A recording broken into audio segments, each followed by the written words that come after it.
today. So we're making action on the April 14th agenda. Any changes to it? That's motion on the agenda. Motion, and Mr. Bohr offers support to approve the agenda as posted and presented here. Any further discussion? All those in favor of today's agenda, signify with aye. Aye. All opposed, same sign. We have minutes from April 30. Special meeting concerning the regional mental health. Support from Helmers to approve those minutes. Any further discussion? All those in favor of approval signify with aye. Aye. Aye. All those opposed, same sign.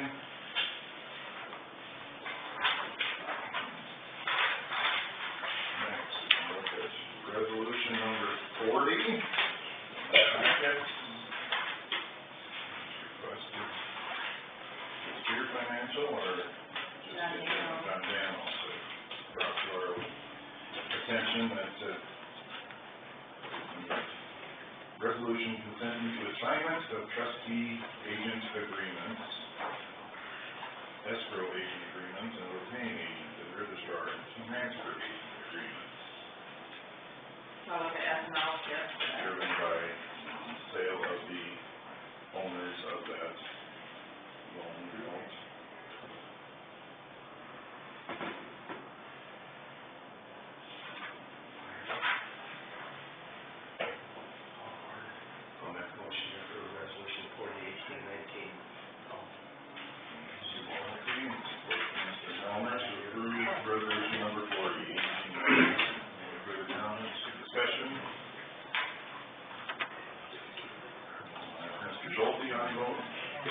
Yes.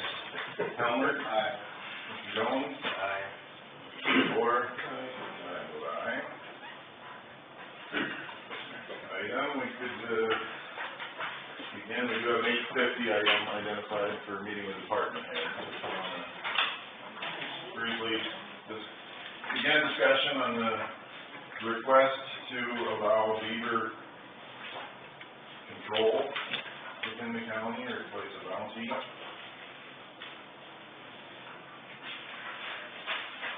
Well, I had a phone call yesterday about the beaver thing, and since then I've also heard evidently there's some problems in town with beavers too. Yeah. That seems to be a bigger problem. Yeah. So I'm thinking we should do something.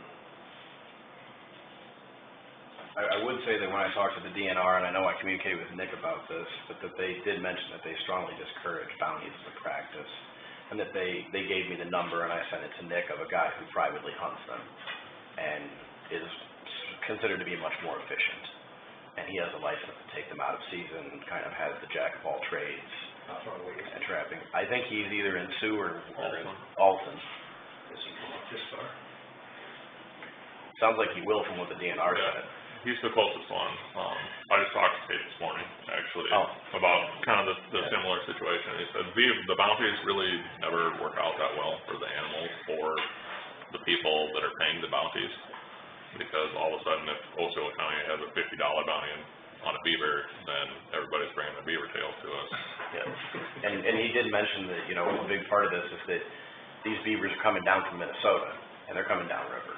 And if they're up there already and they're already a problem in counties in Minnesota, that's a great incentive once you put a bounty on them for people to be up in Minnesota whacking beavers and bringing them down here and selling the tails or the feet or whatever you want. But What's this guy cost? I don't know what his hourly rate is. I think it depends on how far away you are, and I would assume it's situational. Give them a shout, I guess, and see what it costs. I don't know if it'd be something to kind of be willing to do some sort of cost share on it instead of paying the bounty. I mean, if you'd work out a policy where someone calls and says, hey, I'm having a problem with the beaver, you send somebody out to look at it and confirm it, and then like pay a portion to have this guy come and do it out of season. I think it would make more sense to have it provide the drainage districts, and then they'd be able to pay for But out of northwestern town, there's no drainage district.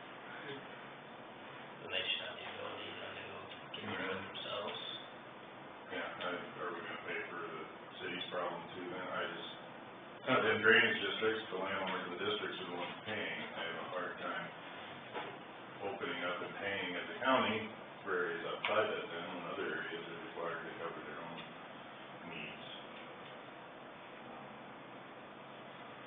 As far as, Is there somebody locally that we could pay versus have paying somebody to come in? No, you gotta have a guy who has a license to take them out of season, and this guy is good, apparently. You tell him where the beaver is, and he's pretty efficient at it, apparently. Not that I know much about that, but that's what it sounds like. So, there used to be a guy from over by Lake Park, but, he let his license expire. So if there's anybody that you know that traps beavers that would maybe be interested in doing something like that, I mean, you definitely try and get that accomplished too. But there's a written test, I think, looking at the wildlife control officer deal, there's a written test, and then you gotta talk with somebody from the Iowa DNR for 20 minutes, and they quiz you on what you know and methods of take and whatnot, so. But it's not as simple as just going and seeing Deb and getting a fishing license.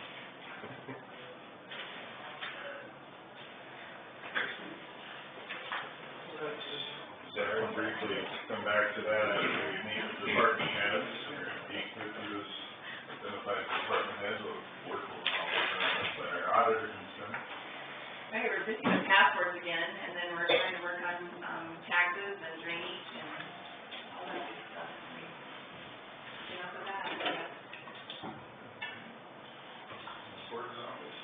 I'm still busy renewing both, and we're continuing to index our older books so that we can be ready to scan them.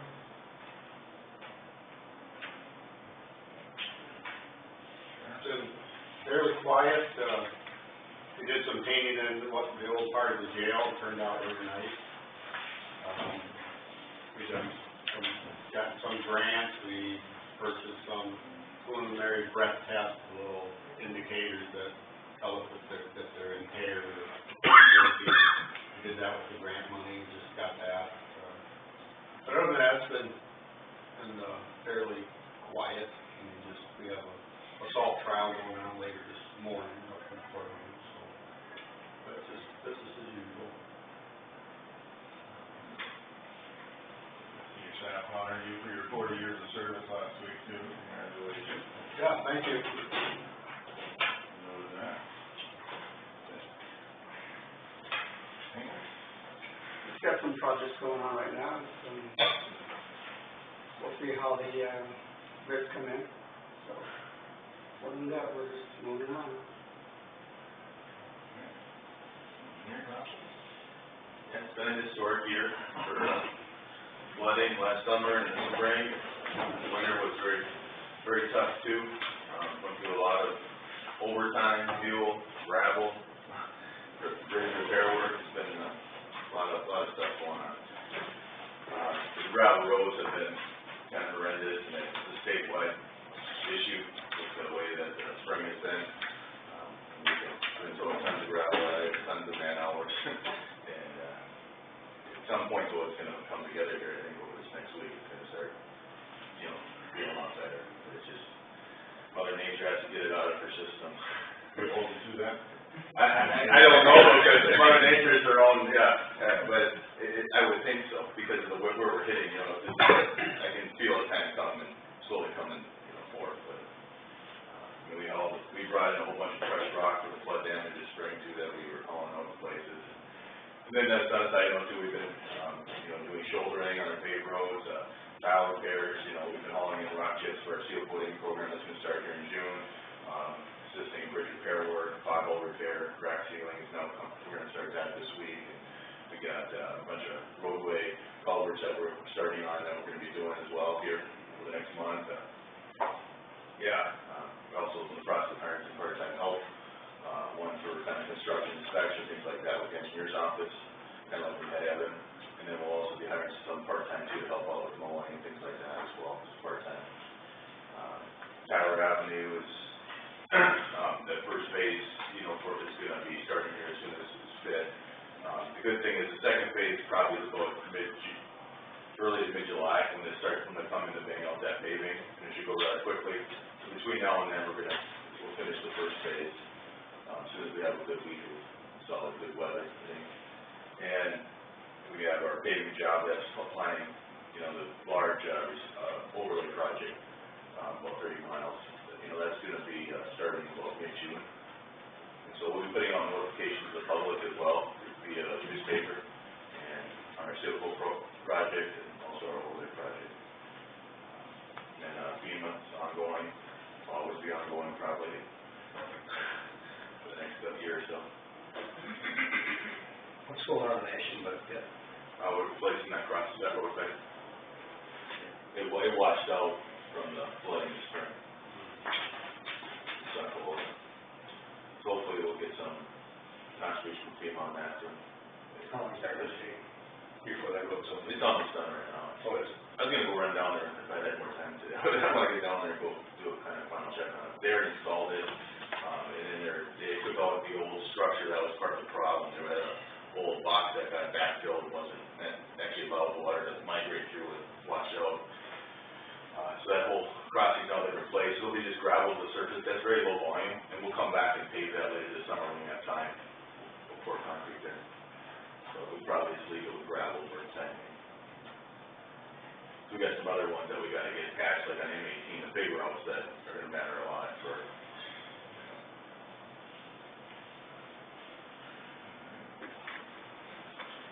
Yes, sir? We're still, doing board review, normally we're adjourned by now, but, that's, till June 5th for, to accept petitions and June 15th to adjourn. In the short term, we're out taking pictures till the trees get 2 weeks out, then we'll move on and start, analyzing our low res sales and get a new, low res land chart, and take the land base, but I know that we're doing in the short term.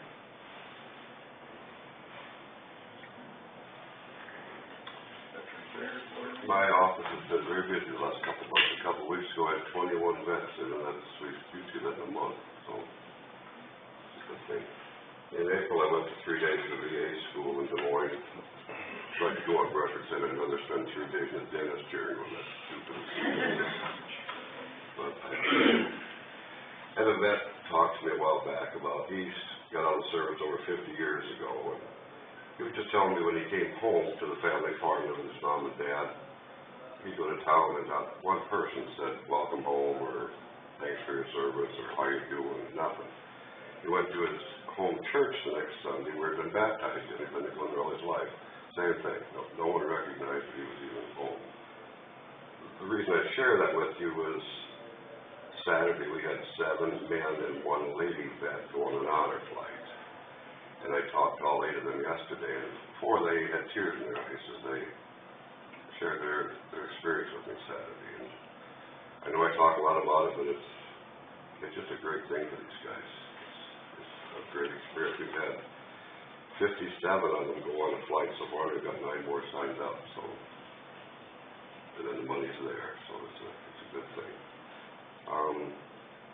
In the last couple of weeks, we've had 2 of our county vets pass away of a service-connected disability. It was caused by cancer due to exposure to Agent Orange, Vietnam. So they didn't die in the war, but the war took their lives. And I just wish there was some way we could acknowledge that, and I haven't figured that out yet. You know, it happens a lot.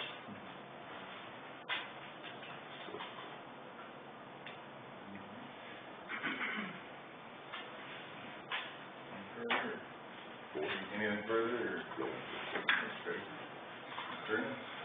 So, we have, as Doug mentioned, result trial in magistrate court, a couple other things going to magistrate court today, should be a fun and interesting day upstairs, and then later in the afternoon we have a mental health committal.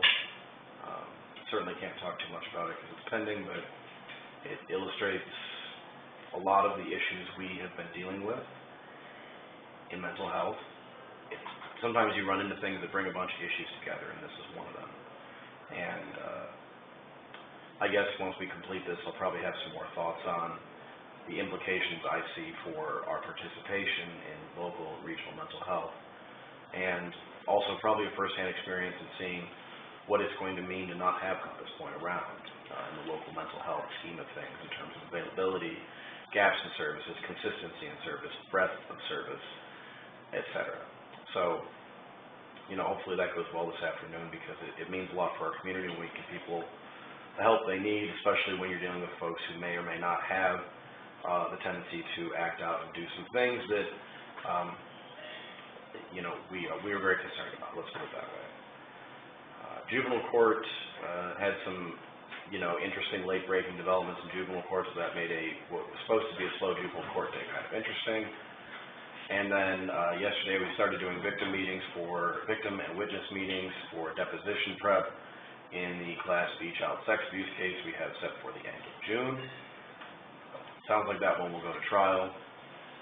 I'm pretty confident in our case, and I'm looking forward to getting a resolution on that one.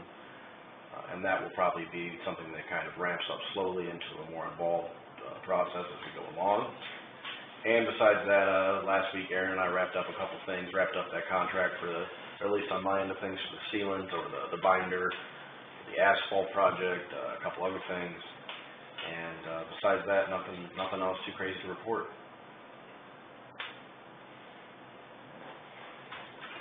Conservation? Oh, we pretty well wrapped up our burning season. It was kind of short this year due to the rain and snow and ice and whatnot. That ice storm last April did kind of make a mess out of some things, specifically Hawkeye Point. We spent the better part of the day out there just picking up sticks and limbs and whatnot, and had a couple trees we had to cut down because they had some widowmakers in them. Other than that, we have been working out there since the water line installation project. Things were kind of left in disarray, and when it gets dry enough, we get out there and we've hauled some material out to get things kind of smoothed out and landscaped again, so we can hopefully have it looking pretty sharp by Memorial Day weekend. So other than that, mowing parks, trying to keep ahead of things. I had a couple calls from folks that were upset that they weren't able to make reservations at Willow Creek, and with as few campsites as we have, I guess, why did we decide not to take reservations anymore for Willow Creek?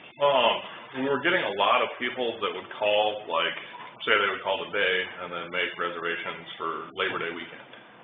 And we don't have the ability to take credit cards, so they can, you know, have to put a deposit down on their reservation, and then they'd call like the Wednesday before Labor Day weekend and say, oh, our plans changed, we're not coming anymore. And in the meantime, we could have rented those sites out an additional 4 or 5 times. But then if you have a list of people that have called you for that, I mean, they have already made their plans too, and then they just sit empty for the weekend. So that's why we've done it. We kind of decided that if people want a spot, I mean, there's a lot of places where if you want a camping site for the weekend, you get out there on Wednesday or Thursday and park your trailer and pay for it. So that's right. We're just getting a bunch of no-shows, and it seems to be getting worse and worse. Because I know now they're gonna go camp somewhere else where they can get a reservation. It takes a lot of the county. I would prefer they camp here. But Assuming they show up though. Show up and they can't. Well, that was the big thing is we were losing out on that money before I mean, there was quite a few instances where it did happen. So few people use cash anymore. Are you guys gonna be able to take credit cards or debit cards at some point? I guess it's something we haven't not talked about. Do other parks have the ability for you to put that site on a card? I think the city of Sibley was going to start an online reservation system for their campground, and they did offer us the option of putting our stuff on their website, but they were going to take a percentage of the registration fee. That might be something to look into since so few people use cash of that younger generation anymore. The other idea I heard was looking into up there. We'll shelter over it, they can run and get cash and pay for it with cash through an ATM rather than get on the card. Probably good to consider some options and. So, then the only other thing I had, I got a call yesterday from a gentleman who is a neighbor of the new trail, or the trail that runs from Allendorf to the county line. He's got a bit of a drainage issue, and I've heard a few conflicting stories on who would be responsible for the maintenance and operation of the trail, so that's something we can talk about. I see there's a drainage issue, or file something on the agenda, I can stay and sit in for that conversation too, but I just wanted to bring it to your attention. So, I did go out and look at it, and he does have an issue, and there's gonna need to be some work done out there, so. Before we go on, I have questions for Nolan and Aaron. Have you guys ever come to an agreement with that 2080 with Richard? I believe we did, but I don't know, I haven't received anything from them. Did they send it to anyone? Or? I have not received anything back either. They have, They have. yeah, and it's signed, and it's been recorded, and it's been recorded. They gave it to you, or? Take care of that. Okay. And I think Missy recorded it on the Secretary of State's website for me. Okay, there we go, yeah, I didn't see that. I think when I spoke to Arlen, he said it was all good, but I never actually saw the document. Okay, this recorded, so we're good to go. Good to go. Recorded here in the Secretary of State's office. Yeah, I just wanted, I hadn't heard anything, that's what I was saying.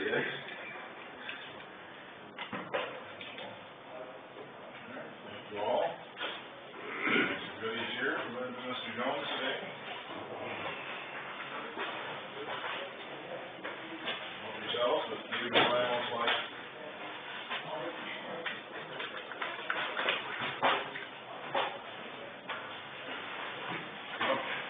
Back to the beaver issue.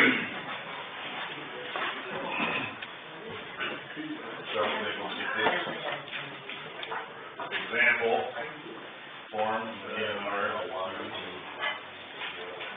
I've not been through the whole thing, and she didn't figure it necessary that. For everyone. I'm just curious what that guy from Sioux, or wherever he's from, what he would charge. Miles, you want to stay longer? We're gonna wrap up. Are you still gonna talk about it? Okay, I thought you were done. Sorry. And you'd obviously wanna break it down from what you want. Yeah, but I'm just curious what he charges. And like over by the Valens, I don't know, how big a problem do you think it is? Is it 1, 2, 4? It was a couple years ago, we did a little tiling, this is like a mile west of here, I think it's supposed to be like Otter Creek, they call it. And, Dave kinda had this, I suppose it wasn't quite perfect, but he had these kids went out there and they got rid of like, 4 beavers and there was a couple left yet. Just at that spot. And then the main trouble is there's more downstream, more beaver dams, so how many there are, I don't know, but I've been told there's, that there's 3 or 4 beaver dams downstream between that property and, like, edge of Sibley. So, how many beaver there are, I don't know. The last time I did this was a number of years ago, I had Bill Hendricks do that, and he got 10 beaver just on my spot. Now we've got all this water, and the beavers have been moving in, so I think you could be talking about multiple beavers anyway. And then there's muskrats, which they kind of live around the beaver dam, so. It used to be that the river would go down. Yeah. And now it seems like it stayed at a certain level, whether we had a lot of rain too, but it doesn't seem to go down like it used to. Well, I like that, the last, a couple years ago when we did that tiling and working with that beaver dam, that was like a 3-foot high. So, that's how much higher the water is just on that spot. And if you multiply that by numerous beaver dams downstream, that's why the water never goes down anymore. But yes, you're right, that creek is not a spring-fed creek, it's a tile-fed creek. So it should be that certain times of the year, it should be just about dry. But it's not anymore because there's something impeding the flow. It pretty much stays at one level. I guess I'd like to know what that guy would charge. You know, what's the charge to come here to me? That'd be the interesting part. No, that might be cheaper. Can individuals hire this guy, or does it Yeah. have to be the county? No, Yeah. the individuals can hire And them. there is a season, and if there's a problem out of season, I'd be open to taking action to allow that. I have a real hesitancy to take action and be responsible as a county. But if individuals can hire this guy, then I guess you just keep the guy's number up here in the office. I think it's maybe kind of a both situation, you know, drainage districts are free to figure it out on their own. If there's a piece of truly public land that they're having problems on, they can hire him. Nick just stepped out to call the guy, I have his number, so we'll see what his rate was, or is. You know, and you know, you were talking about how many there are, we don't know, I mean, Yeah. I'm gonna go ahead and guess this guy could probably take a look at a problem creek and walk up and down it, or drive up and down it and say, I guess you probably have a dozen or so, plus or minus 2 or 3. Because that's probably a guy who can look at a dam and figure out if that beaver has, you know, if there's a family of beavers in there, if that's just a solo, how many there are. It sounds like they're coming down to decent numbers this year, so. Because the other thing I thought it was, like, could the city partner here or theirs too? Oh, sure, yeah. I don't know if there's DNR money for cities to do that or not, but, you know, it sounds like there's probably some issues in, what was it, Ashton here in Zilly too, maybe? Yeah.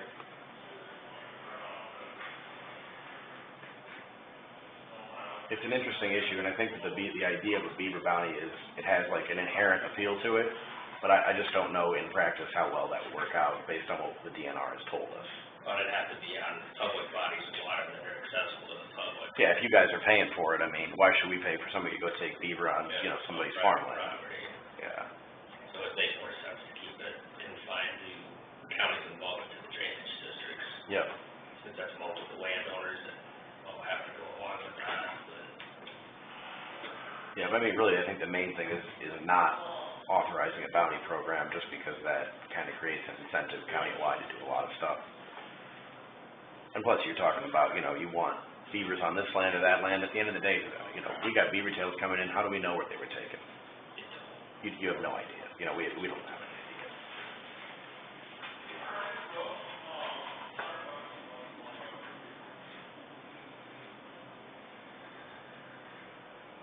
Hopefully Nick can find out what his prices are. Yeah, It's good for everybody, you know. yeah, it is, and I mean, actually, I'm interested to know what one has to pay a guy to come down and do that. I mean, it clearly has some specialized expertise.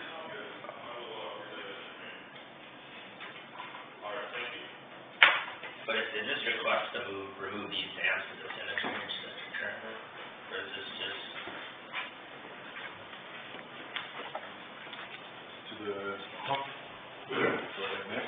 I just talked to Mr. Albers down by Alton. He said it'd be, he charges $100 setup fee and then $20 per beaver. And then there would be maybe 40 cents a mile or something one way, depending on how far it is. That's not unreasonable, anyway.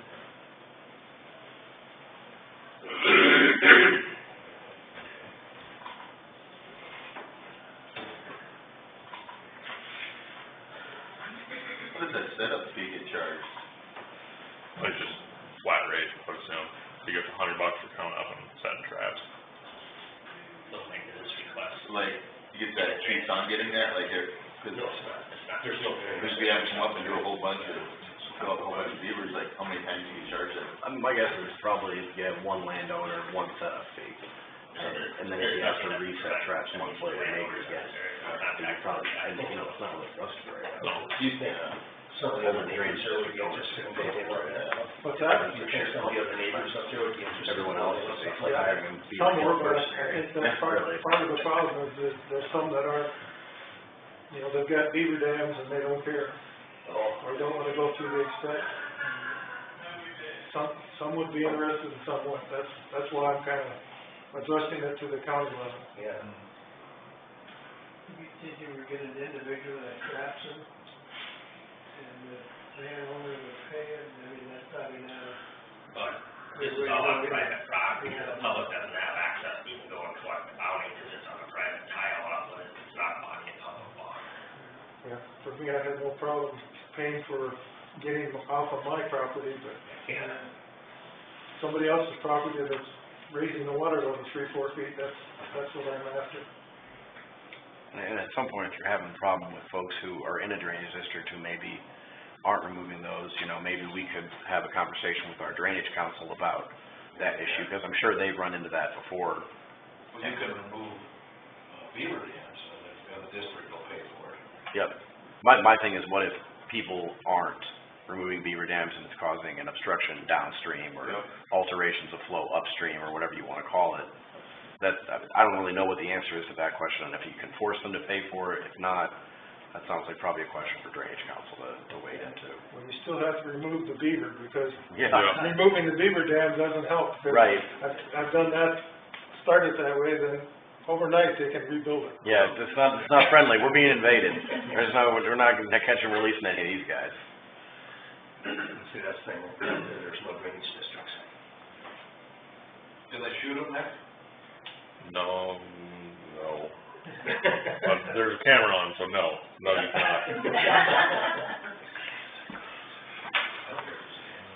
Shoot it, yeah. Shoot, shovel, and shut up. That's right.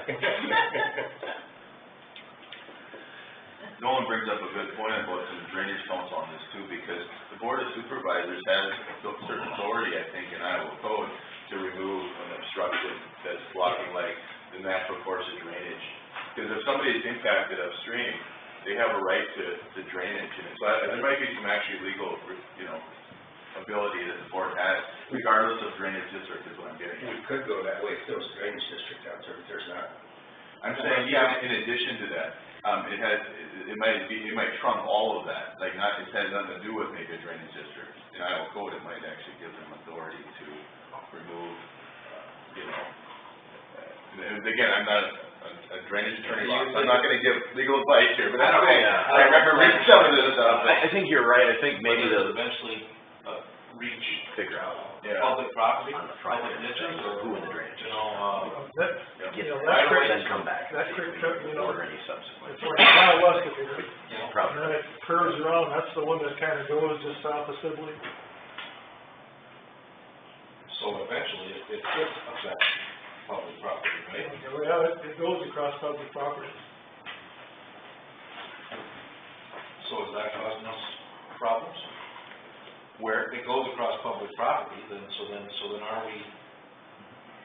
Well, that's what I'm getting at. The big picture here is if there's an obstruction on any, drainage, natural course of drainage, that there may be authority that the board of supervisors has to address an issue. I think there is authority, but I think it would probably be the better practice for us to go through the first layer of it, like Ed had described, private landowners engaging this guy, drainage districts acting on their own to engage this Albers, and then, we get some level of hopefully effective beaver control, and then come back and reassess and see if the Board of Supervisors, in consultation with the Drainage Council for sure, needs to order any subsequent remedial beaver removal where it's crossing public land or public course of drainage.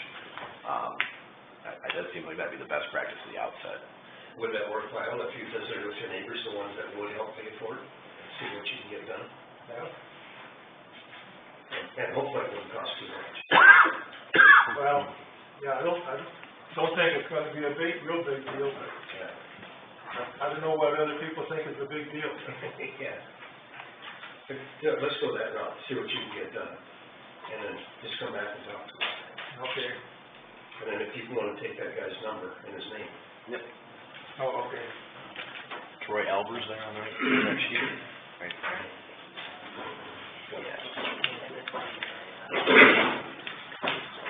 Well, Osceola County does have a bounty on beavers. Core district drainage. Core drainage districts, correct. What word is there, I don't know that would be consider to readdress that, clarify a little bit, maybe update it. And maybe, like Michelle just said, put this guy's name and number on our website, so if there's other people that want to use it. Yeah. Sounds like he wants the business. They enjoy traffic, those guys. Yeah, well, if he's charging $100 setup fee and $20 a beaver, I mean, he probably enjoys doing it. Yeah. Well, I think part of that $100, you know, they have to go check every day and so. Yep. Everything, so that's part of the $100 fee. Yep, Yep. absolutely. Okay, thanks, Lyle. Okay. Further gentlemen, or any specific actions interested in taking? Thanks, Lyle. Okay. Have a good one. 9:15, we have our representative from Langham Gas. Come on up, there's plenty going for you. See that?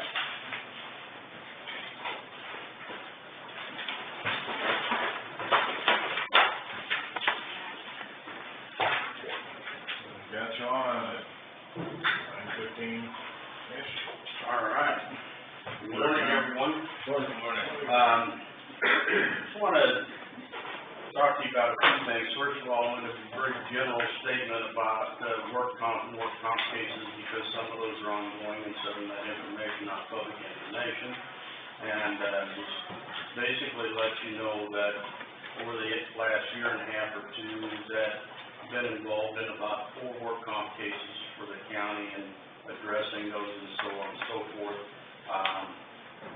There's a pretty good learning curve with those to a certain extent. I give Aaron and Nolan both credit for being a part of that, and because it's quite easy to create a liability for the county, which is what we don't want to do in those situations. And so just to let the board know that keeping an eye on them, looking after them. We're also looking after IMWCA at the same time. They have a tendency, like some other people, to leave the employer out in the cold at times. So, I'm going to make sure try to make sure that doesn't happen as well. And that's all I was going to say about that. The union contract, as you may know, is finally done, been signed. We are good to go there. What happens after we get done and reach an agreement is then the employer is required to put the new contract together, which is what I do, and I write the new contract, put in the language that we all agreed to along the way, and put it together, send it to the union to take a look at. I sent it to them 2 or 3 times, and they had their quibbles about things, as you can probably understand. They didn't like the format, and then a year ago, I took the wage matrix and I put it into an Excel format so that there could be a formula that would automatically figure the increases, so you don't figure them by hand, and like that. So anyhow, but we got through that. We have the contract all done, so we're done with that until a year from this fall, anyhow. Then I wanted to visit with you about the employee handbook a little bit. We had discussions about this sometime in the past about addressing the language that's in the handbook in regards to definitions of employees, and also who's entitled to insurance and who's not. Let me pass out some stuff over here.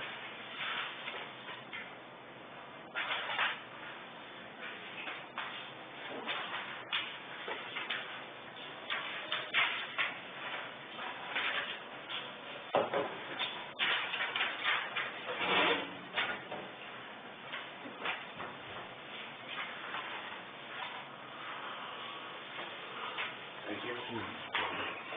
Anybody else?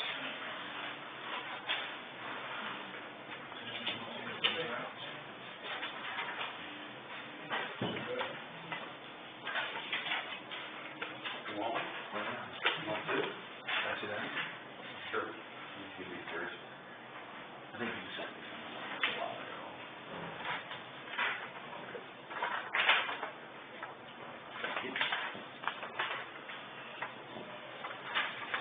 One of these, okay? Yeah, no. no one was talking about it. You got one of these? Okay. There you go. I'll give it back in a second. Just a second. I'll give it to you.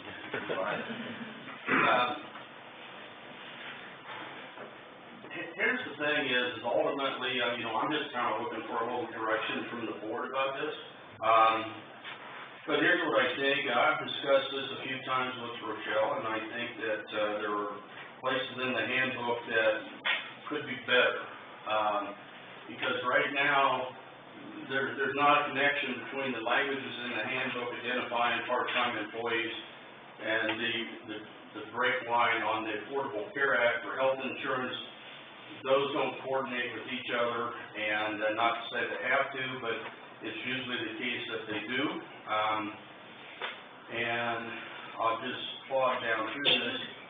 One is that, well, first of all, is a lot of this language came out of the old handbook, okay? And so, and Les said, we got a direction to change it, we didn't change it, we just moved it over into the new handbook. And some of it's probably fairly old, because you have a definition, you look under 4.1, you have a definition for permanent part-time and part-time. I know I asked this question several times, Rochelle, is what's the difference? There isn't a difference, and so I'm not sure that we need both, okay? But we may need to change the definition based on the Affordable Care Act and what we're doing on insurance.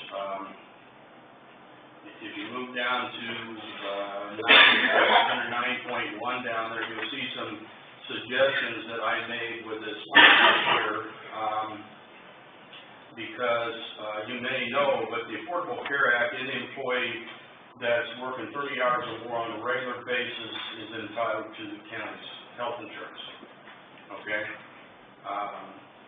Seasonal employees or employees that work less than 30 hours are not entitled to health insurance. That's not to say that the county can't decide to let them have health insurance. What I'm just saying is, as far as the law goes, that's where the break point is, all right? So I'm just suggesting that it may be best that we coordinate the definitions with the Affordable Care Act, and then the board can decide whether or not they want to offer health insurance to anybody who's not working 30 hours a week or more. Ask questions if you have them. If you turn over to 9.2 on the life insurance, there's some inconsistencies that I see, and it should be highlighted in yellow there. It says that the county will provide all permanent part-time employees with the life insurance policy. So does that mean that they don't offer that to just part-time employees? But I don't know that there's a distinction. Is that correct, Rochelle? I don't know if there's a distinction, right? Yeah, so that's why I was saying is that we could just, we need to update probably the definitions that are in the handbook, because there is no distinction between permanent and part-time and part-time. Under holidays, this is,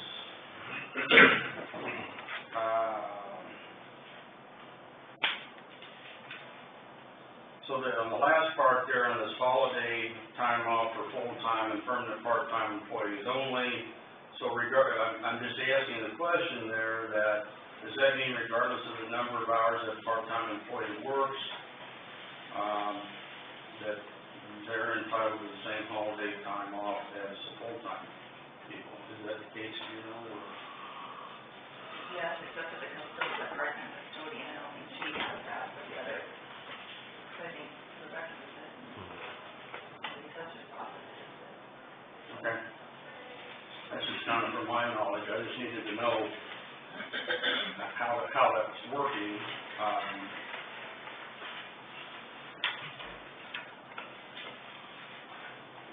It would seem it would simplify this if you only had two classifications, Right. full-time or part-time. That's what I'm. I don't know what a permanent part-time is supposed to be anyway. Yeah, I think that's probably a bad choice of words, but anyhow, yeah, that's what I'm suggesting, Ed, is that we kind of update this language so that it all kind of connects the dots all the way down through here. And I'm happy to do that, I just wanted to make sure that I was following whatever the direction from the board is in moving forward, and I'm happy to sit down with Rochelle when she has time, and we'll figure this out.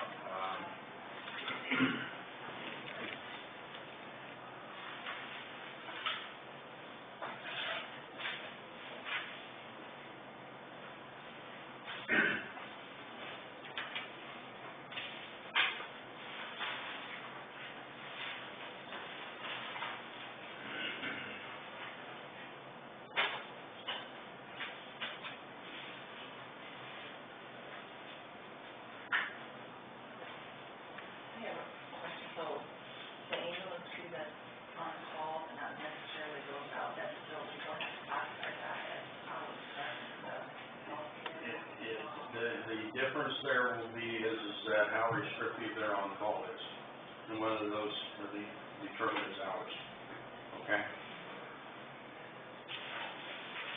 I have a question, we just hired that dispatcher part-time, and my understanding that if she works, it's a lady, so if she works 20 hours or less over the year, then she's part-time, we don't have to provide the health care. If she works 29 hours or less on an average during the year, you do not want to offer health care. 29? Yep. Okay, so that's the distinction of the part-time. The permanent part-time, I have 3 people that are permanent part-time. They work regular hours that is 20 or more hours per week over the whole year, and they get the health care. So that's just in my office. Okay. Okay. Like separately union contract, I don't think Those people under the union contract? Yeah. Okay. But it may not be in there if our policy currently states that that's a covered level. That they work other places in the courthouse, that's why they're considered full-time then? 2 of them. Well, 2 of them, yeah, we split it. Yeah. You know, they work for the county in other capacities, so like the healthcare, we split that from my Okay. office in the county. Okay. But one of them is just a regular part-time. Regular permanent part-time. Okay. Well, as far as what the county is required to do is, again, it's all set out by the Affordable Care Act. In hours, 29 or less, you don't have to offer, 30 or more, on an average during the year, you have to offer. That's where the break line is. Now, it's not to say that you can't offer to other employees that are working less than 30, but as far as the law goes, that's where the line is. Right, and I don't think the board would be agreeable to that, if their work is less than that, to provide health care, so that was. Sure. That's the distinction they have in that part-time employee still whenever. Okay. It's my understanding, correct me if I'm wrong, it's my understanding right now that there's only one employee that would be under the Affordable Care, less than the Affordable Care Act is on insurance. Is that correct? So, they don't have to be affected by changing the handbook, that's up to you folks. I'm just saying that, you see right now that the dots don't connect each other when you say 37 and a half, and then in other areas in here, it talks about it would be 20, okay. But No, but at 20 hours or less a week, the benefits cost more than the money you're paying out to the employee to work. I mean, it doesn't make a whole lot of sense to provide that for less than 29 hours.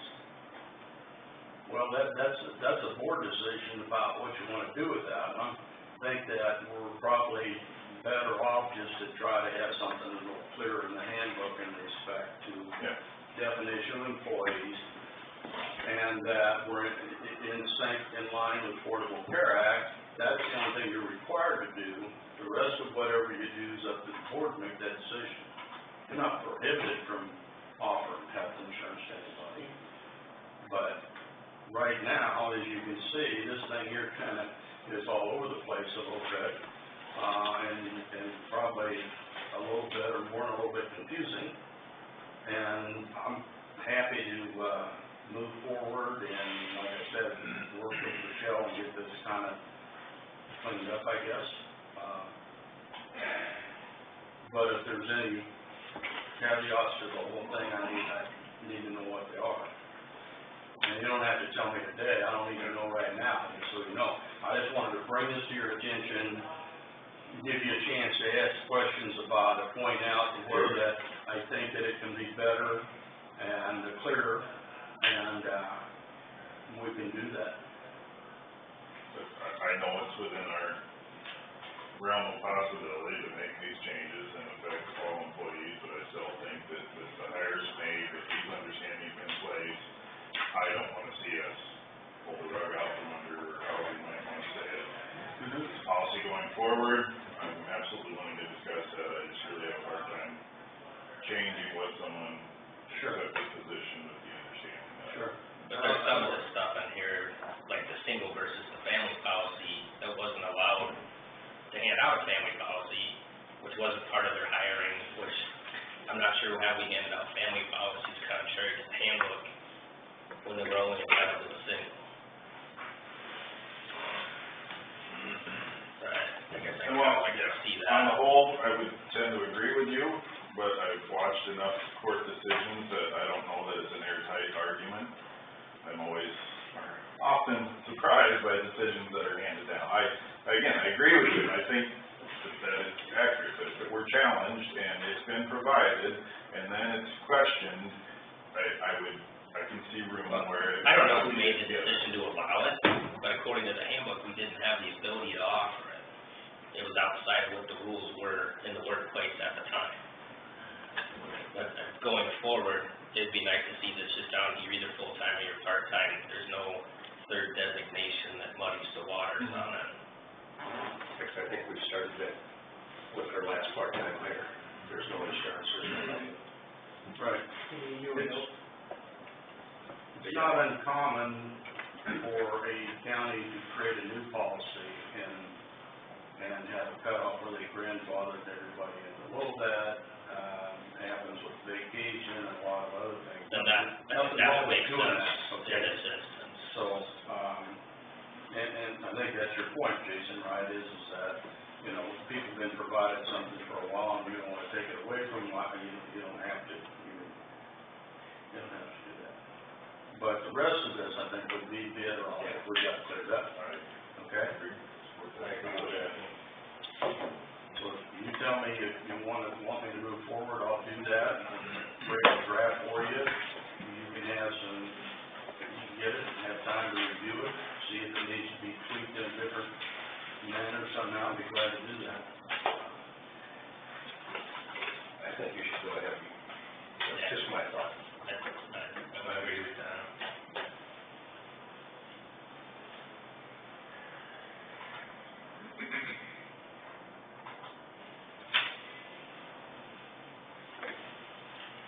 But I do believe any part-time we hire, we should offer insurance.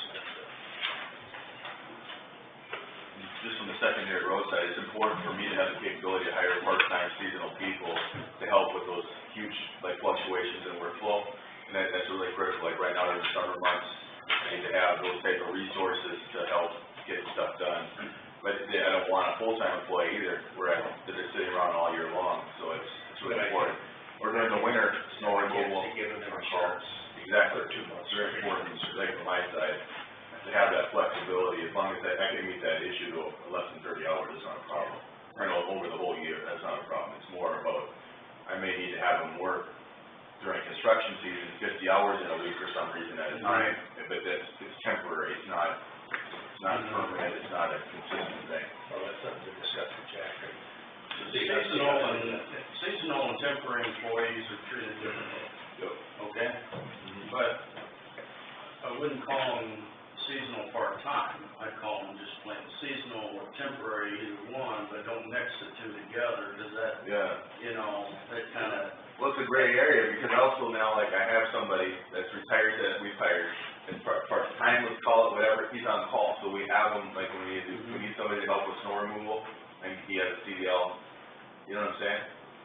Also in the summer. So it's kinda like you call this employee when you need them, Exactly. then they're temporary. I guess they use that terminology, yes. Yeah. Okay, temporary. Because there's a jack on my. Yeah. The only thing I just went out, I think I kind of communicated with you by email, had some discussions with Kingston is possibly offering another health insurance option, and potentially opening that up to the union to consider, but Sure. things that you, if I remember correctly and sharing right, that it wouldn't need to be identified specifically. Right, it does As not, far as offering options, it's not needed for this discussion. it does not for the handbook purposes, for the fact is that when you have something that's kind of fluid and may change, you don't wanna like put it in there and then you have to change the handbook again. That's, not a good practice, so yeah, it is the outside of that. I think the handbook mostly is that what it does is identify, the definition of employee, identify who's eligible for insurance and who's not, that's all you need to do. As far as the plan goes, you decide that, and then obviously it might change from time to time, so that can be, that could be just a pass out or an addendum, okay, whenever those things happen, you'd be better off that way. Okay? For sharing that for information. Any further questions for Jack, or anything to share? Well, if anything else comes up on this handbook, you should let me know. I'll visit with you, find out if there's a time that's not busy, and if there is that, I'll stop in and we'll talk about this. In the meantime, I'll create something for you to look at, all right? And then I'll send it to you, look at it at your leisure, okay? All right? Thank you.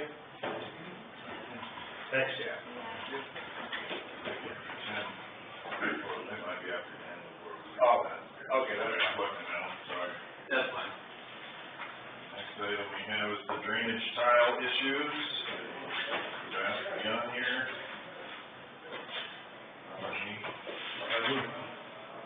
That's my deal. It really isn't a drainage tile, well, Aaron and I, in the Flow Creek, out by east of Melvin, the guy that put the crossings in the river. Okay, you're talking about, I heard about not a low water crossing, but they put a dam up on. Well, I don't know if they put a dam in, I didn't have it, it's private property, I haven't been back in there, but. Yeah. What is, if they're restricting the water, maybe that's the. It's on Little Ocheyedan, isn't it? Yes. I know exactly what you're talking about. They put two culverts in on their own, across the Little Ocheyedan River, and they're backing up water. It's not letting enough water go through in big rainfall issues. And this is like an actual river? Yes, it's a Little Ocheyedan. Oh, and it's a significant tributary. Yeah, that's gotta be, if not drainage, that has to be a water rights thing. And I would imagine they did not go through the proper process to get that done. You would know better than I on how you would, that doesn't sound kosher to me, but. You would have to contact probably Julie Sears over the DNR about Army looking Corps. at something. Would you have to go back and do, would that be a Corps of Engineers? It's Army Corps. That's not a wilderness water. The regular Ocheyedan water is water in the US, Little Ocheyedan is not, to my knowledge. Big So I picture. guess my question was, I don't know where to go with this. How do we address it? What do we, if it is, or who looks at it, or? Somebody would have had to approve the size of, or would they, besides the culvert, whatever they stuck in it to drive across, would have been adequate to let the flow go through. I don't think. I'm guessing they just threw whatever old thing in. They put it in, and, yeah, exactly. Well, that's it. Similarly to what I was referring to before, when somebody obstructs drainage, there is a process in Iowa code that addresses this. And actually, this person who did this actually is taking on a lot of liability, because if I remember right, some of the consequences of this in a lawsuit is like triple damages. So, it's not that's why I actually do refer you and say, it's not a bad idea to speak to Leo Combs on this, because I think the board might even have the ability to take action. Yeah, there's a bunch of different remedies in there, but that's for drainage code. Yep. I don't know that the Little Ocheyedan River is, It's a water of the US probably, and Yeah. and also it could have other agencies that could also have some teeth in this, but I don't, it's still within the county, and the county still has the, You'd have to double check, but it has to be labeled as navigable waterway, and I don't know what that one is. I think we probably check with the DNR to see what kind of permitting restrictions may have been circumvented or just neglected before we do anything here. Just because they might be like, oh, Little Ocheyedan River, it's classified as X, we know for sure they need to get Y permit by Z date, and maybe that makes it simpler. I don't know if this is a question for Drainage Council, and I don't think we need to necessarily assume it's a water in the United States right now. sure. But I think maybe that consulting with the DNR would probably be the next logical Well, I step. didn't know where to go with it, so. Yeah, I'm not even terribly sure myself. I didn't know. Is it in a district at all? Is it tie up with any of the drainage districts? I don't think so, doesn't Aaron?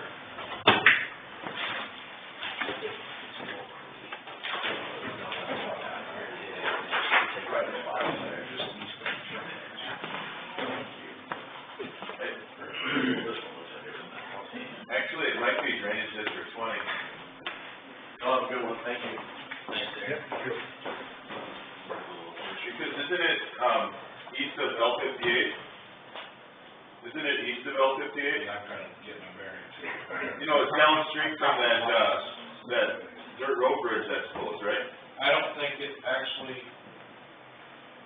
I think it's in section 25, isn't it? Of Harrison? 25 Pearson. It's north. On the county line? It's on the Little Ocheyedan zone. So it must be in section 24. Oh, it's Baker. Okay. Baker, I'm sorry, I was looking at it wrong. It's section 24, right? Or 23, or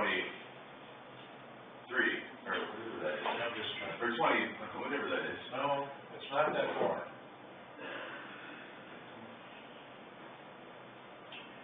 It's 1, 2, 3, 4, 5, into the 6th mile east of Middle. 6 miles east of Elton.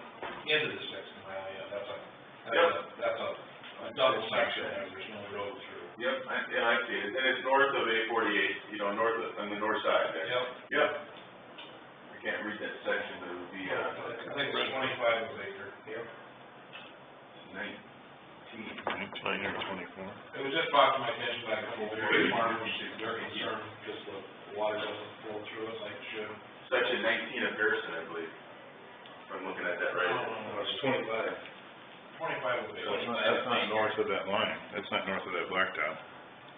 25 is north of the blacktop. Unless I can, this is not.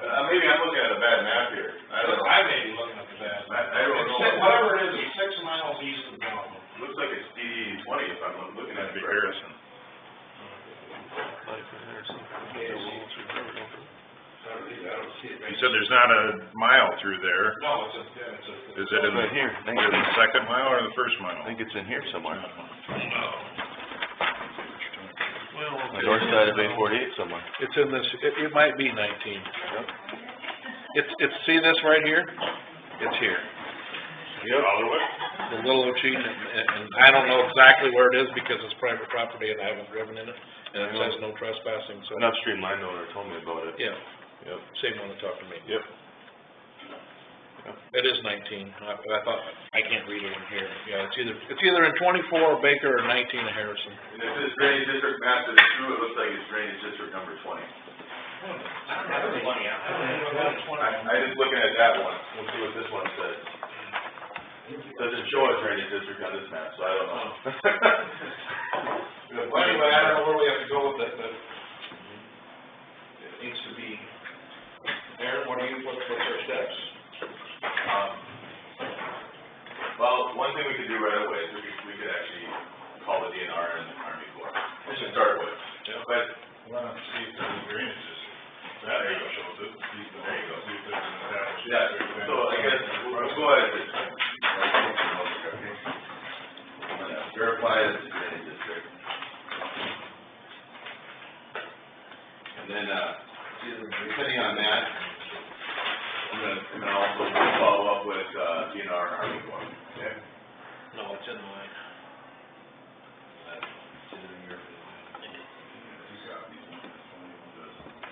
Yeah.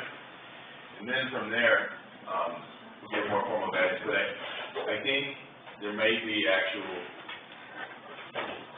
authority given in Iowa code to take action regarding removing. Is it something where we should just ask the landowner about it too? Yeah, we could start with that too. We could write a letter, and no one could draft a letter and send it to him and let him know where he's in violation of, all that good stuff. Well, I don't even know if he's in there, but I mean, that's.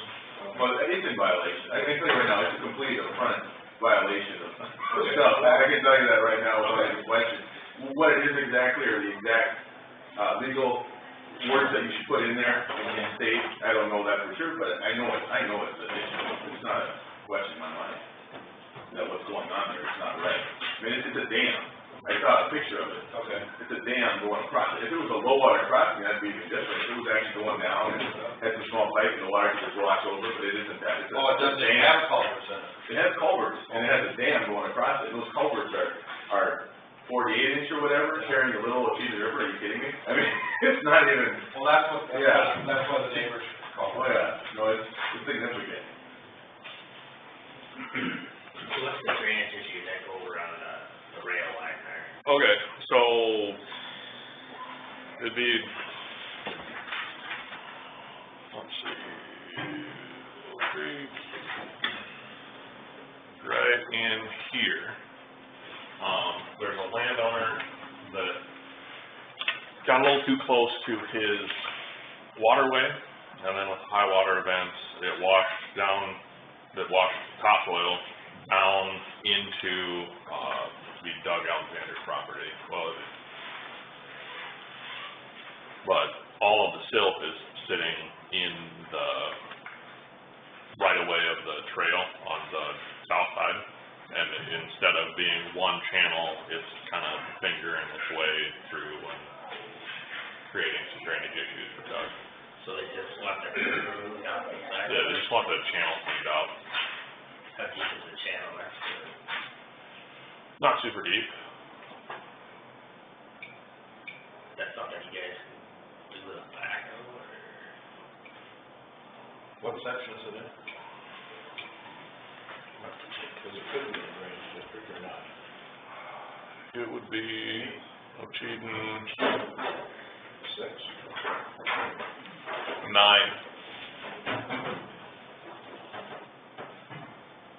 This creek is the Subway? Yeah. 22? Right here. This section. So if you follow the railroad tracks. Well, 9 or 10, I guess, one of the two. Well, 9's in. 10's in.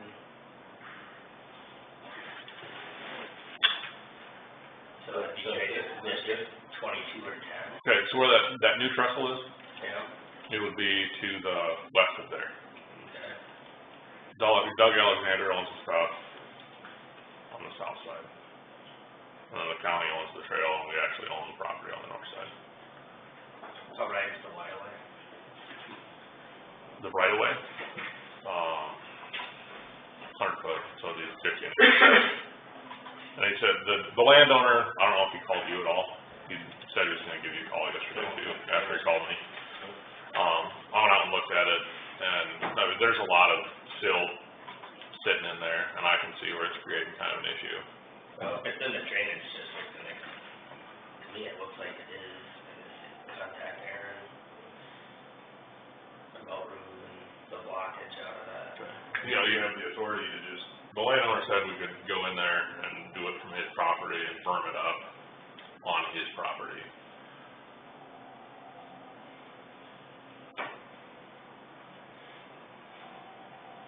I guess I'd have to talk to Aaron, see if they can establish it in one of those two districts, I don't know what this, and then maybe have Aaron make a determination from there. So otherwise, the road crew, well, it's county property, treat it like a road, you can clean it out anyway. how does that work then? This is the whole rail line, the trail? Yeah, that's not conservation, it's the county.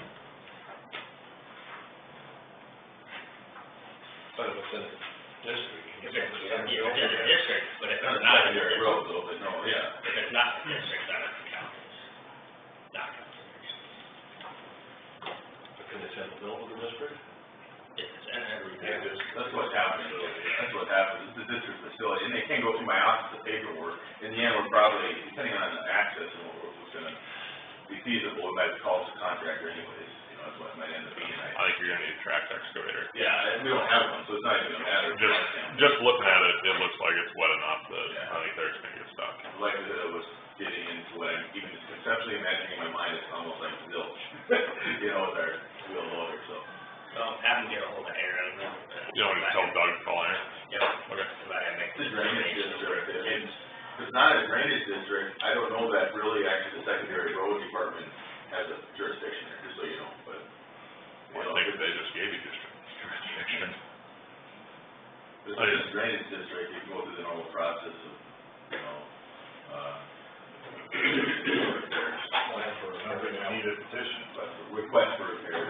The remaining levy or drainage district has been established, and improvement construction, improvement shall be at all times under the supervision of the board of supervisors, except where provided for control and management of the board of trustees. The board shall teach improvement and repair as provided in the section. So Yeah, and that'd be a repair, we take action. The board at any time on its own motion without notice may order done whatever is necessary to restore or maintain a drainage or levee. Here's your map.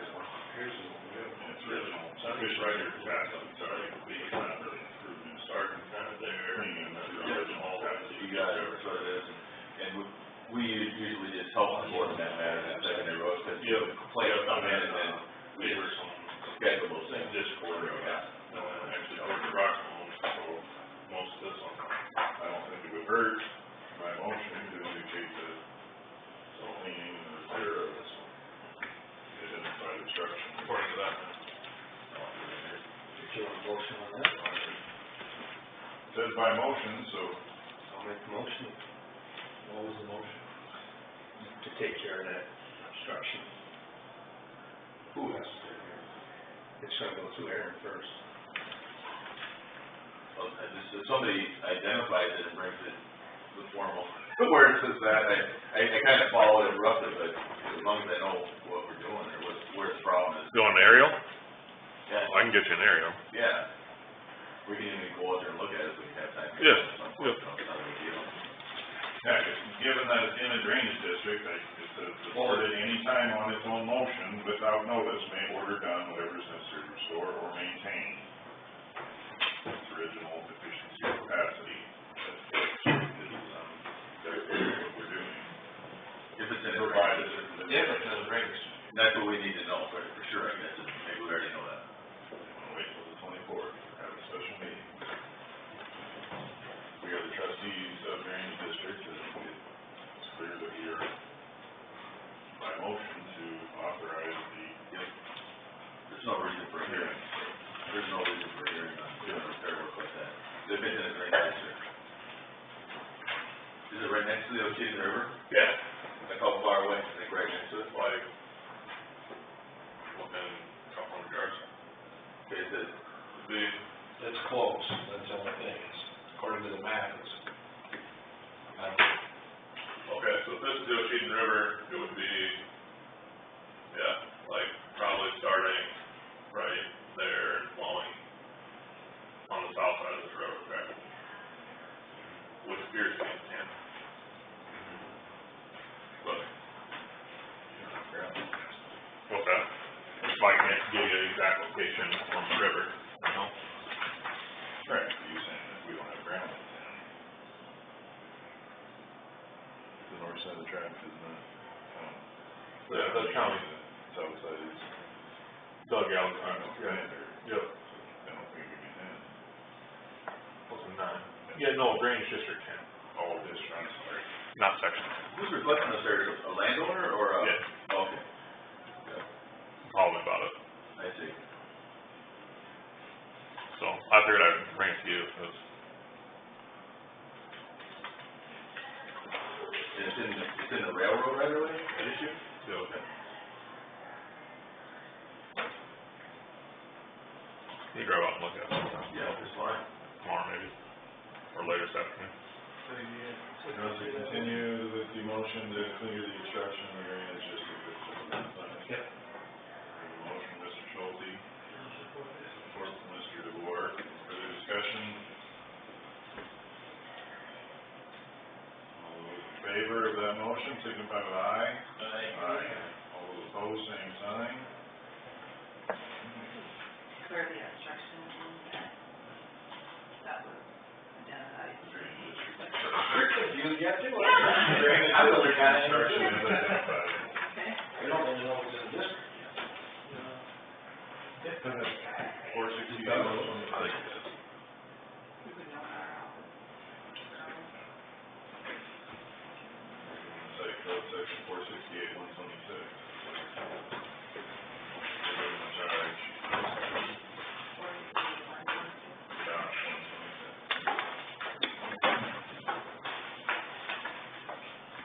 Okay, at 10 o'clock. Anything that, good on that tile issue or the, what do you talk about steps that can be taken? Okay? Paul, Yeah, you wanna get a good look at it? yeah, sure, you can actually, well, where's that located, you know, like where it's actually located?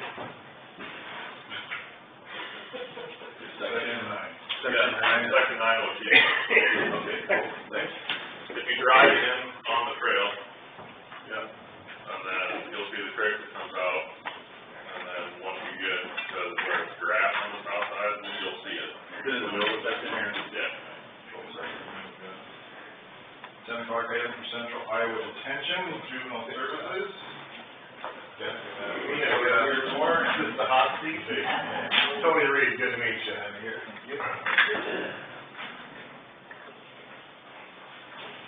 All right, well, thanks for giving me a few minutes today just to talk to you about juvenile detention services. Seems like there's been quite a bit of talk in this area recently, or in the northwest Iowa area, I should clarify, in regards to cost of detention services, other options available, and we're obviously other options. So that's why I'm here today. I do have a handout if you want to. Got a handout, right?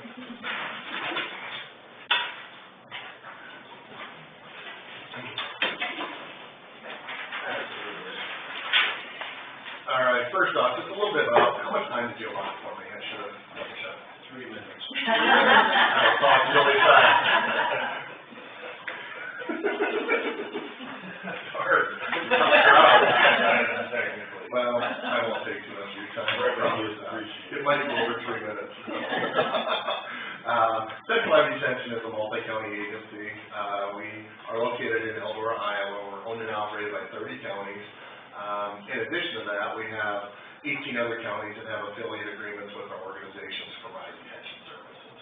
So we've been around since '94. We're the largest detention center in the state of Iowa. There's 10 total. Like I said, we cover 48 of the counties. So we've been growing through the years. We started with 6 counties, and like I just said, we're up to 48. In addition to detention, we provide 7 other core services. Transportation is one of the largest ones. We provide transportation for juveniles that are in and out of our center, in addition to juveniles going to other places through juvenile court services. We also provide mental health transportation for juveniles and adults, which is something that the sheriff's departments have really become keen on, because we all know, especially in the small counties, that sheriff's department's budgets are really flexed by the overtime and the inconvenience and the timing of trips of that nature, and the distance that those involve. So that's our second major service. We do tracking, we do drug testing for DHS, throughout the entire state of Iowa. We also provide evaluation programs, counseling programs, physical programs for ECI areas, and also coordination employer of record for ECI and decals. With that, I'll just kind of walk through this sheet real quick. Currently, you guys use the Northwest Iowa Center, which is in Cherokee. They currently charge you $225 a day, plus, I just put plus transportation there. You know, it could be through your sheriff's department, or they could do it billed to you, so either way, some additional cost. To be an affiliate with our agency, it's $100 a day, and we provide free transportation. So the $225 is actually much higher by the time you factor in the transportation cost. So when you look at the two numbers, you're basically looking at about $275 versus the $100 we added in the transportation cost, I would assume. Going down through the list, you know, the straight rate itself, just for detention, $125 difference per day. Osceola is a fairly small county, which we cater to a lot of the small counties in Iowa. I think we provide detention in 10 out of the 15 smallest counties in Iowa. So you guys fit right in there, I guess. fourth smallest, fifth smallest, is that close? Somewhere in there? Little. Okay. Going down through the, one question I always ask is, financial stability, so excess revenue kind of covers our financial stability. Operational revenue, you'll see we're quite a bit bigger, like I mentioned, we have 8 major services, so we're quite a bit bigger than the Cherokee Center, which gives us the ability to offer better rates for detention services, which is our original service, which is why the name of the agency is Central Iowa Detention. We employ about 30 people at the detention center, we have 56 beds. In addition to that, we employ about 85 other people outside of the Eldora area for other services. Let's see, moving down through statistics, affiliated counties, like I mentioned, we have 30 member counties which own and operate, we have 18 affiliates, so if Osceola wanted to be an affiliate, it would be the 19th affiliate. Currently, we've added, since 2000, we've added 36 counties, so I think that shows a good track record of growth. 56 licensed beds. We don't really have concerns with overcrowding at all. We average about 30 kids a day. I already talked, I guess, the major services.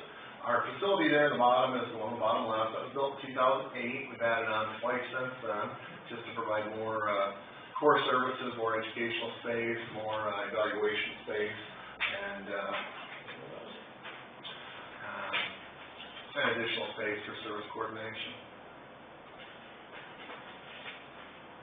Any thoughts or questions on that one? I'm sorry if I missed it, what's the difference between member and affiliate? Members are the group that have basically created the organization, they own it, they operate it, they have someone that is charged to be on their board of directors. With that, there's 30 counties, and I think there's some concern in regards to board members that how big is too big. 30 people on board is quite a few. And that's why at this time, we're not looking to add a lot of member counties. And I think that's kind of been their plan for the last 10, 15, even 20 years. So I've been there 25 years, so it's been kind of an interesting run over the years. So other thoughts or questions on that one?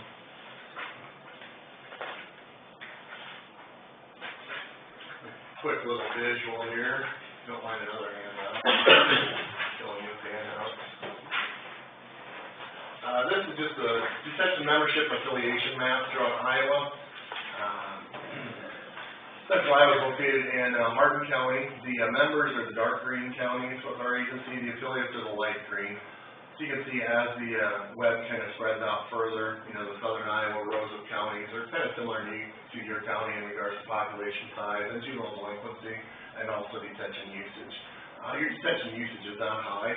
However, detention is one of those things that no one can really predict. It's probably the most difficult budget line item to predict. You could have one kid that, spends 200 days in a year, and you can't avoid that. You could go 2 years without using detention. So it's kind of a tough one. With that, you'll see, other counties, Emmett, Palo Alto, Kossuth, Humboldt, they use all sorts of kids at Northwest Iowa. They've shifted and started using our center primarily. Buena Vista and Crawford actually have membership of both centers, which is kind of interesting, and so does Des Moines County down there in southeast Iowa. Being affiliated with our center, there's no cost. It's just a simple agreement. You can cancel it at any time. We've never had a county cancel an agreement, which I think is a real mark on our organization. It shows our track record of providing good service to counties. Like I said, we currently have 18 affiliate counties. And other thoughts or questions? Kind of a quiet group. We should have been there. How full are we, just projection, or? We have 56 licensed beds. We haven't been full since we increased our capacity 5 years ago. So, there's always a risk of something, so I'm not going to sit here and promise that we'll never ever be full. But I think it'd be very, very, very slim. I'm sure, someday we'll be full. But the nice part with that is right now we hold about 30 kids a day. 8 or 10 of those are counties that aren't in green.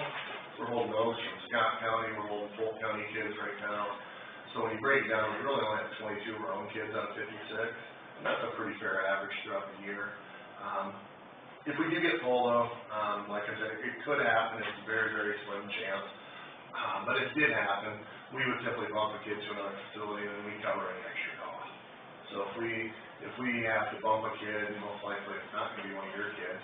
It's gonna be one that's a little more centrally located to the facility we're bumping to. For example, if we had to bump a kid, we'd probably bump a Buchanan kid to Blackhawk, make him closer to their hometown. And that's just kind of a normal system.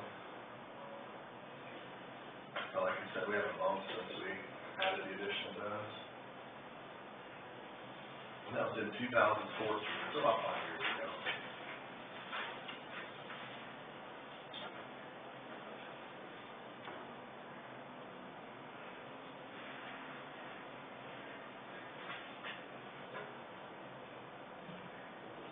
Other thoughts or questions? What are the counties in white? The counties in white are the counties that don't have official affiliation with any detention center. So, obviously, Osceola does not, which is kind of unique because a lot of the counties up here are members of the Cherokee Center. But like I said, there have been quite a few of those counties that have pulled out of the Cherokee Center also. For what reason? Better services? Cost that? Better services and cost, or what? I would say both. I mean, I don't wanna say anything negative about one of our competitors, but I think if you talk with juvenile court services in the areas that, people use both centers, we provide excellent services. We provide services that aren't even provided at most other detention centers in regards to counseling and evaluation. We have a psychologist on staff. That's unheard of. No one else has that in the Midwest that I know of, which is awesome. Better service and our cost is much lower too, so I think that's an absolute part of it. But I think service comes first. Our transportation network is second to none. We have 80 employees that provide transportation throughout Iowa. We have employees in this area that provide transportation. But with the mental health trips, some of those committals, I think we'll probably realize they tend to travel all over. So to be good at transportation, you have to have people all over. So I think we have transporters in 55 counties, and this kind of shows the web of people that we have out there. The free trips, they'll come and get the kids? Yes. Yep. Now, that's just for detention trips. If you're having a kid that goes to a place that's too city, I have to go do that. It's for kids coming to and from our center. Yep. And the nice part of that is, if they come there, even if it's a 2-day deal, obviously we're not making money on 2 days of free transportation, but for us, we're a big center, and our number one goal is to provide service to counties. So we're not looking to make money on every single thing we do. We're a nonprofit, we don't need to make money. We just need to basically balance the books, and we do a good job of that.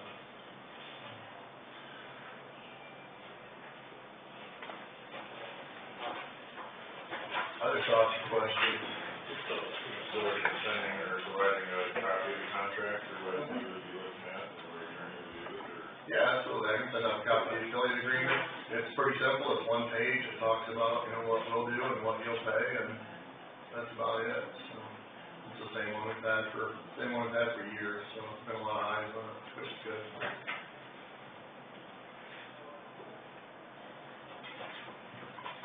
Any other thoughts or questions? Otherwise, I'll get out of your way, and we'll be under 15 minutes, a little over 3 though. So Woodward Youth Group, what's the difference between them and you? Because we use them also. Woodward Youth Group? Yeah. Woodward runs several facilities. There's quite a few structural differences. Woodward's owned by the Sequel Corporation, which is a publicly traded company. They're a for-profit business that basically does services for juveniles. They run the Forest Ridge Center up in Esterville. They've got some other places around there. They run the Clarinda program down in Clarinda, Iowa. They run Woodward Youth in Woodward, Iowa. But it's all part of the Sequel Corporation. They do not provide juvenile detention. They provide shelter, residential treatment. I believe that's it, but don't quote me on that. There's probably something else they're providing in there. Absolutely, and there'd be no conflict there. Like, we move a lot of kids from detention to Woodward, and they move a lot of kids from them to us. But if you look at levels of care in the juvenile system, shelter's pretty far down. Detention's pretty far off, I mean, detention's a lot center, residential's in the middle. So we might be sharing kids off and on, but we're not really in competition with any of them. That's a completely different component of the system. And there are other providers like Woodward that do similar things. Does distance make a difference for the kids? You know, that one's always brought up. Do I think it does? Personally, no. I don't think it does at all. About 8% of kids in detention get visitors. Some parents are driving detention to visit their kid, their kid says, I don't want to visit you. And the parents joke you about it. Detention happens usually during a time of crisis. The crisis isn't just the kids, usually there's some family dynamics that feed into that crisis, or else are created by that crisis. Oftentimes, a lot of people will say it's therapeutic to have some time away, even in, other types of relationships that's recommended at times. So, yeah, we're part of the drive, there's no argument at all there. I don't feel it makes a difference. And also, when that small percentage, we ran stats a while ago for Crawford County, because Crawford County started using us, and they're the biggest user at Cherokee. We ran stats on visitation rates, and I thought it was ironic. We went back, it was 2 years or something, it was a long time. And parents that lived in Hardin County were less likely to visit their kids than parents that lived in Crawford County. Our center's in Hardin County. Parents that lived in the city of Eldora, which is the same city we're in, were less likely to visit their kids than parents in other counties that were 100 miles away. And that seems kind of weird. You think the closer you are, the more you're going to visit. I have 5 children. There's really not a distance. If one of them needed something, I'd drive it.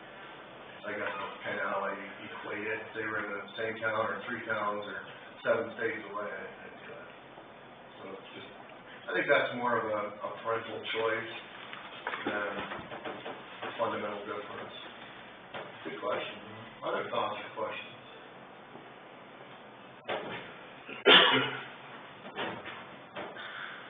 Well, I'll email off a copy of the affiliate agreement if that's okay with the board, and if you guys want to take a look at it, you can go ahead and email or call me anytime. Sounds good. Appreciate your time. Less than 20 minutes, but way over 3. You guys have a good one. About 3 minutes for questions. Take care, Alex.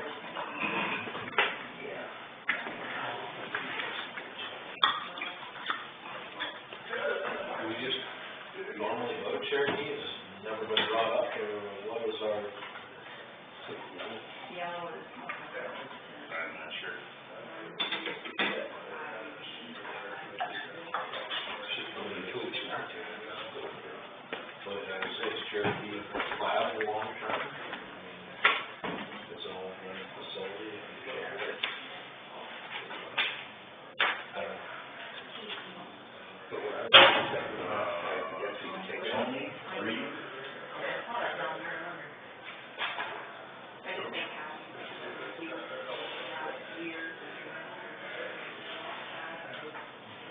think The yellow side of the market. Yellow is detention. yeah, that's what I'm talking about. Yep.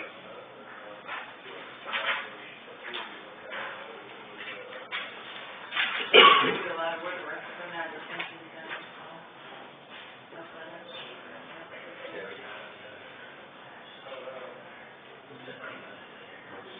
So I think that's the same thing as Woodward.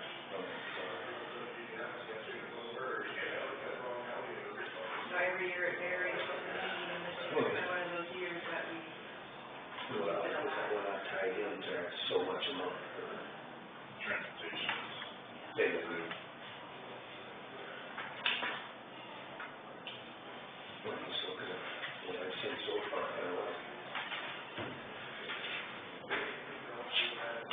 Further discussion on that, or interest in continuing consideration of the presentation of Central Iowa detention? I'd like to have a little bit of think about it, maybe put it on the next agenda. I don't know about you guys, but that's. Yeah, I think it should be considered. You made it plenty clear you don't know about me.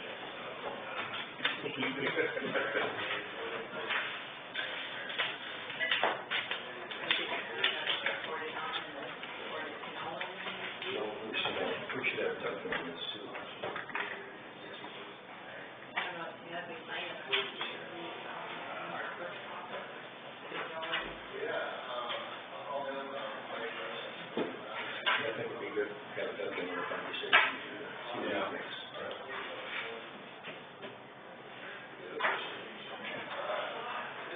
We move back up to 2019 Tyler Avenue paving project, review proposals for construction, inspection, and testing services.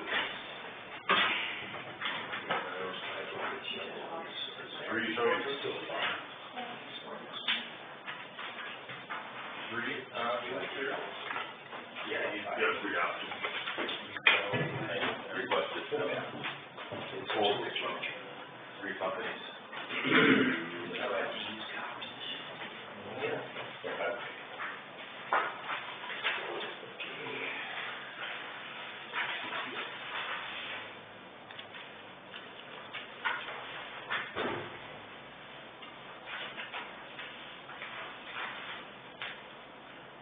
This is for inspection and testing services for the 2019 Tyler Avenue paving project.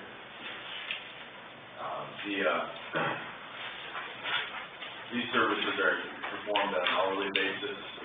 Will be much more conditioned on the schedule and how smoothly the project goes, during the construction.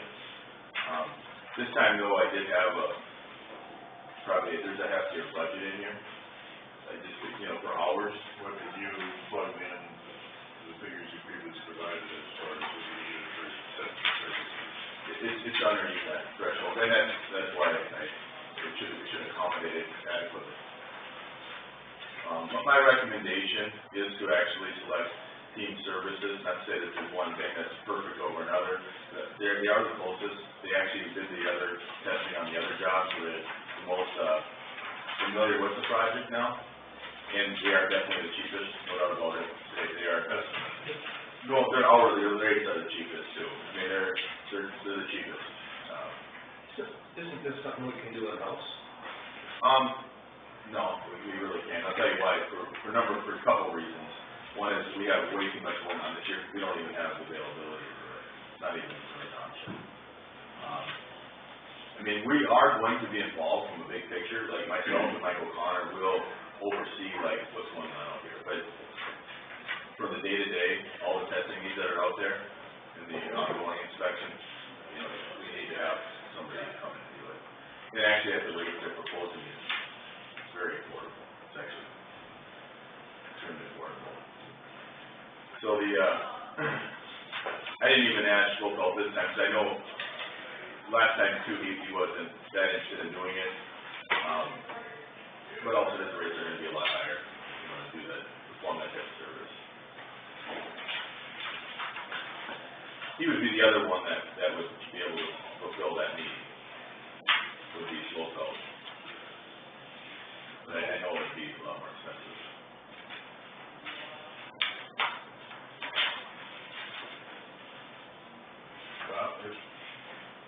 If I just would ask that we move forward with team services, it looks like something's playing into it that's gonna bump past the estimate that they provided, as you know, they provide sooner rather than later.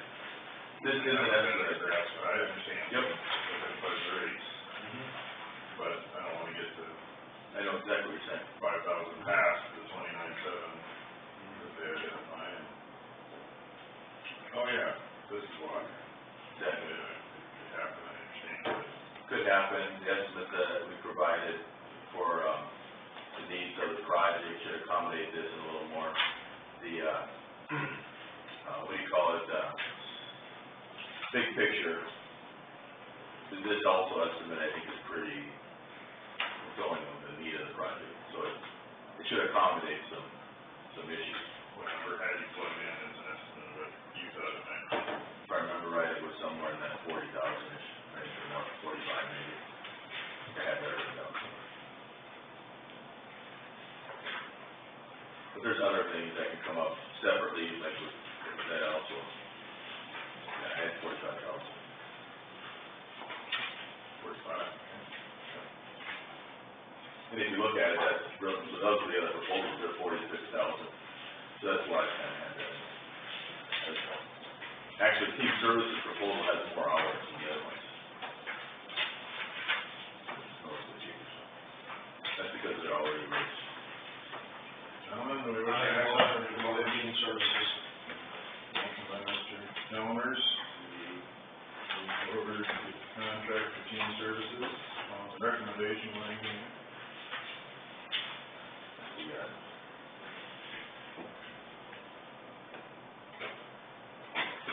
Where is that? Well, they're out of, they have multiple offices around the state, but they have an office in Spirit Lake. So they're probably one of the Team service? team services, yeah. So they're gonna fulfill it out of services from our Spirit Lake office. Do we have support for the motion to select team services? Support. We have a motion from Helmers, support by Schulte. Any further discussion or questions, comments on the motion to approve the contract for team services? Hearing nothing further, all those in favor signify with aye. Aye. All those opposed, same sign. Those abstained. And we also have, 2018 Tyler Avenue grading project approved partial estimate for Midwest Contracting that you placed on our agenda here. Correct? Correct. I didn't know if this needs to be a more formal process versus just paying your normal claims, but Wayne provided a signed copy of the pay estimate. Are they all done? No, they're not all done. This is for some work that we did on hauling away a bunch of the debris. Actually, Pete Clausen did it, but this is being built to the project. He was a subcontractor for Midwest. So actually, this is Pete Clausen, but it's not because we have a contract with Midwest. Never got chilled out. Did you have a motion to pay for this? Pay Pete? And it's, you're paying Midwest, but it's paying Pete is what it's doing. Make that motion. Motion by Schulte to approve the partial pay estimate for Midwest Contracting, support from Mr. Helmers. Any further discussion? Hearing none, all those in favor of the approval signify with aye. Aye. All those opposed, same sign. Those abstaining. How much will we still owe? Who will we owe them? Because we have to pay one. I'd have to look at no, we're not. We're probably about approaching 80% complete or roughly on the contract. I'd have to look at it, because I don't have it in front of me. But right now, here it is. Well, there it is. Where does it say right now?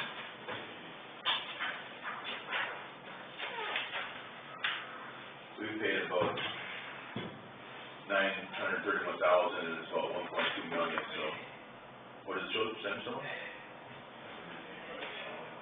Yeah, we have a 5% retainage of the paid RTMs. I'm looking at percent complete in regards to this question.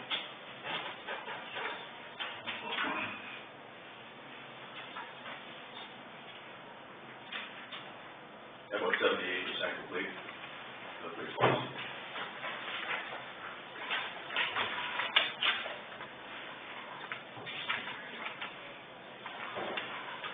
What's left over, just for your reference, we have to do some finish grading on that south mile where the building sites are. And then there's, the tile lines going, the water line, and then, the sub-drain for the road, the tile line. And then we have to gravel that south mile, and then it's just the, seeding and all that kind of stuff. So that's the general gist of what's left over. Things that could fluctuate just a little bit is depending how soft that subgrade is, we might have to use some geograde or things like that to stabilize it, we'll see how that works out.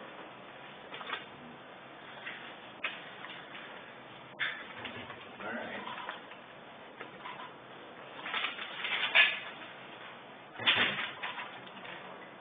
Okay. Thank you. Next item is to discuss Tyler Avenue funding. Everyone had to give us an update on where we stand with that. We had a phone call with Dan Olson from Dorsey Whitney and Maggie from Spear Financial. Got things in motion, can answer the questions, share what we discussed last meeting, previous meeting, and they will likely have documents to get the amendment process underway at the meeting on the 24th. Everything rolling that time, if I remember correctly. Note that I wrote down. What was it? Oh, yeah, 28th. I was thinking it was 28th, I didn't find my note here, but, okay, it might be the first meeting in June. That's really all. They will word it and create the amendment in such a way that outside borrowing is a possibility, but if there's a source or potential for internal loans, then that's also an option too. So tying it to one specific route process.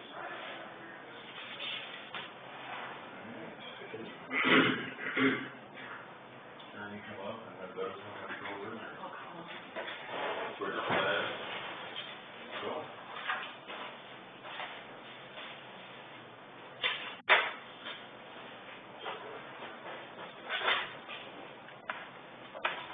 They were gonna have all the options on Jason on that, or? Yes, it would just identify the funds likely needed, and it would tie us to a specific source as to funding that. Outside borrowing would be an option. Shall I be the option, are you? Yeah, we did. When tell Judy that they're gonna talk about the jail house. Yes. All right, thank you, bye. Especially with the interest rates she's talking Yeah. about, I think it's no brand, but. And I kept getting hung up on that, adding another $15,000 to the process to do the outside borrowing, but I was mistaken, we're gonna do the amendment process, it's about $9,000 of that anyway, so the borrowing is only $6, so I was, kept in my head the wrong figure as to what it would cost to go that route. The amount we talked about for the 28-foot wide road was a little over 7, that would become available, total available for new funds. Now, testing, we're about 13 below that, or?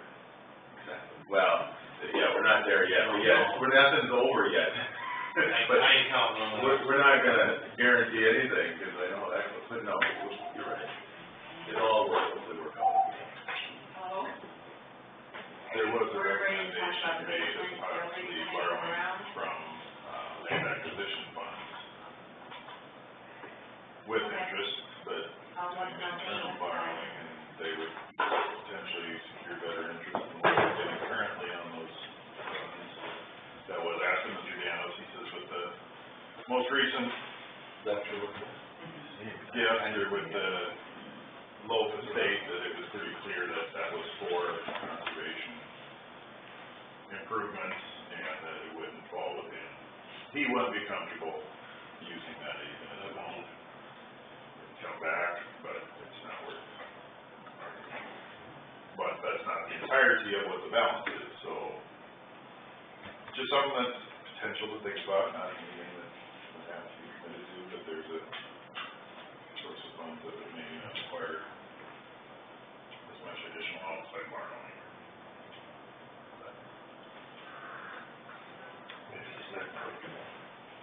Well, the entire land acquisition balance is not only the Loaf Estate, so Rochelle shook her head when I said, that's not the entire balance. She thinks it's got it. So, I'm not advocating for that. Honor that statistics request.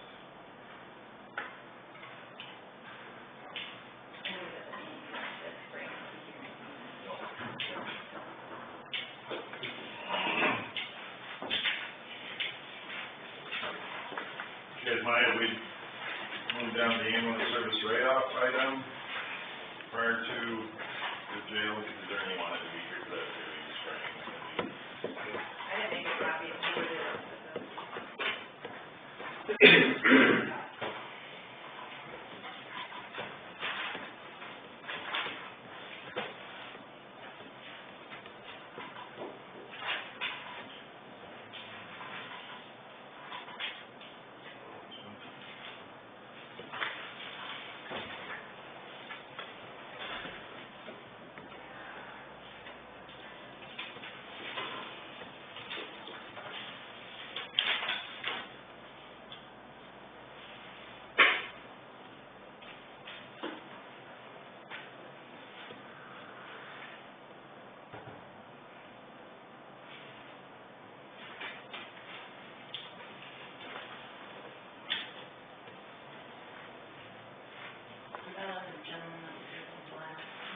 he had submitted a request in writing, from Minnesota's efforts.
Got the old jail basement or take action on the write-out, you know?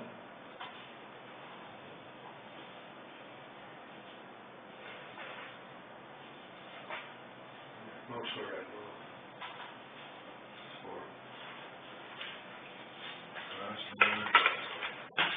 Director, has a request for write-off of balance of $12.20. Motion from Mr. Schulte, support from Mr. Helmers. Any further discussion? All those in favor of that action signify with aye. All those opposed, same sign.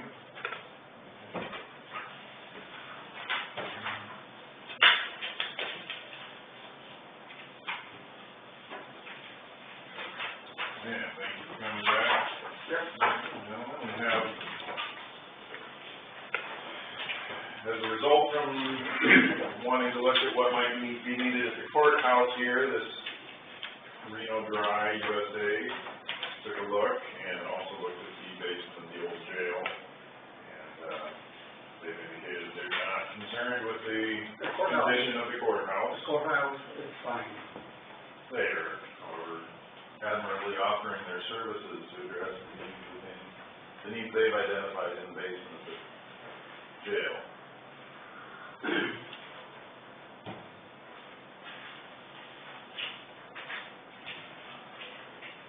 You had conversations with them or understand? Yeah, we met tonight? together and we discussed the stone in the jailhouse, the old house. It's just saturated with water, that it's just not drying. And so you got the chances of mold growing. You can't kill the mold unless you dry it out. And this company will guarantee to dry it completely, guaranteed for life, they say. That once they dry it, it's not gonna get wet here. They dry it and it stays dry? And it stays dry. Do they put something in there to keep it dry or what? I can set up a meeting, so you can ask them all kinds of questions that you'd like to ask on how they do their, If it stays dry, I just, when. well, they have a guarantee on it, that they will not get it again. Well, that's good. So, but they did offer to come down and talk with you. Did they say how long they're in business? I really didn't discuss that, but they are one of the ones who do this kind of business work. He told me that they did the courthouse in Rock County, Stone County, and Cottonwood, Minnesota. They've done those 3 places. If you want to call them for reference, you could. Rock, Hudson, By Isom.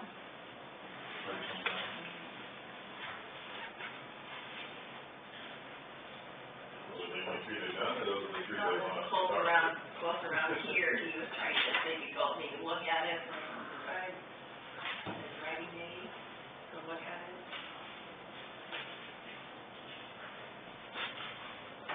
I don't know what that means, it says they got a 3-year drying out guarantee with a 25 warranty on the real dryer. So, there's 3 years on something, there's 25 years on the other.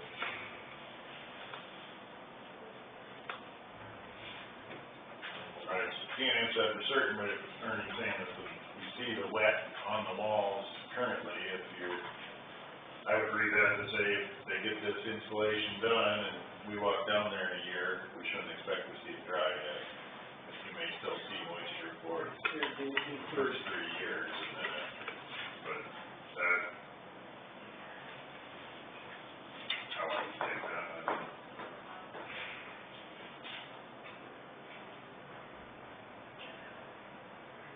They've been in there 28 years.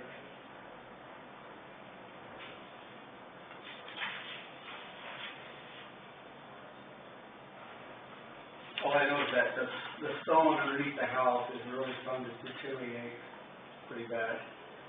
It's just crumbling. So it does need to be attention, it does need to be looked at. Mr. Johnson, if you're doing anything with that, we, no repairs, right? Correct. Which is ironed out. Correct.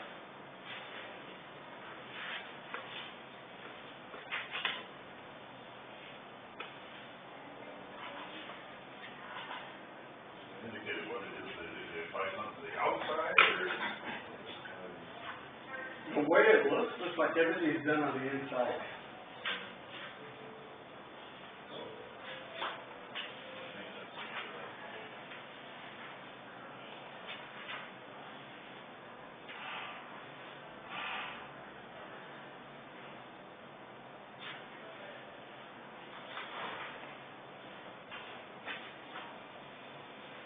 I guess they do have 28 years experience.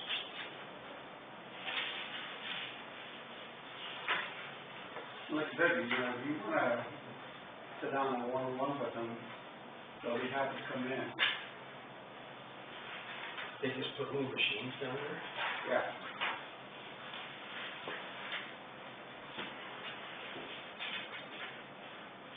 So the warranty then is for 25 years? It's hard to believe that little machine isn't gonna quit. Not after 20 years or whatever. I think that's on the Amazon first 3 years. Those try it out.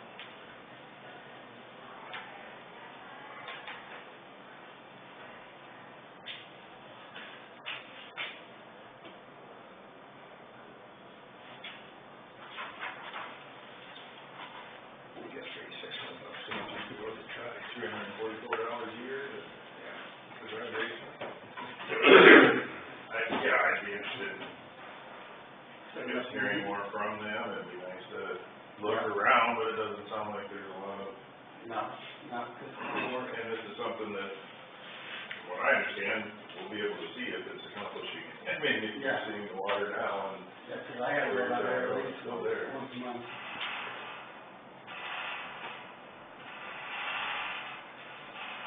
Where's it from? from Minnesota.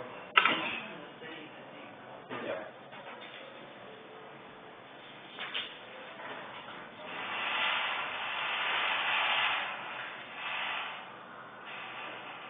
Must be up in the courtroom.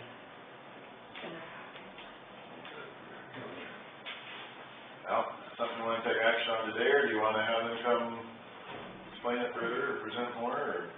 Maybe I say no, I don't know about it, but let me just see how it's done and how the guarantee is.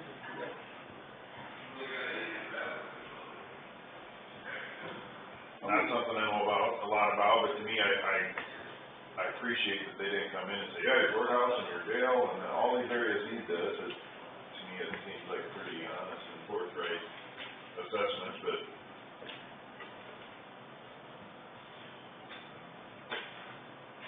we would like to see if they could be available on the 28th then? Or? Sure. Okay.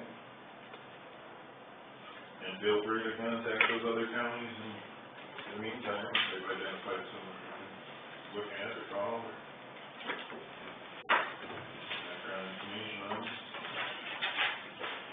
Okay. You have?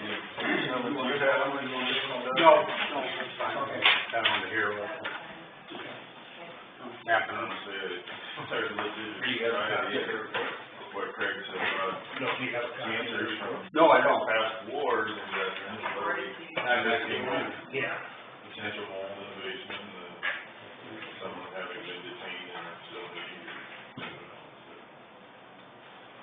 Okay. Anything next? Next item, Michelle is anxious about, or? So they just go one day last hours, or? They'll probably have to put two. Yeah, received sealed bids for the 2021 audit results. Sealed them. Received one from our current audit firm, DeNovo, Austin, NCC, and one out of Mars. Okay, this is Sheriff Spencer.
They had multiple counties.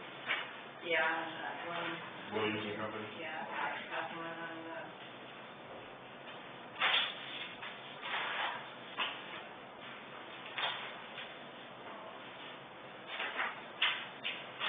Contract that's in their indicated hour a day with an estimated hours. Yeah, and Dave does help us with, our, accruals and our tips.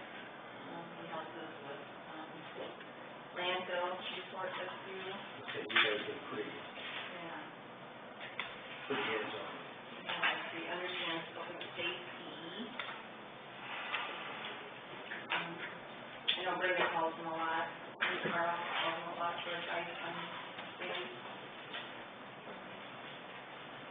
You say there's three of them? Or No, just two? two. Oh, okay.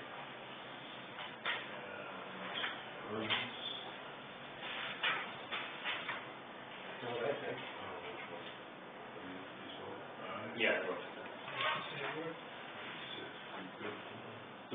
Dave's broken down. This is one that. Oh, okay, that's bad, that's good. Just a little bit. All goes back to You said $44 $44 each year. Or do we have to have some?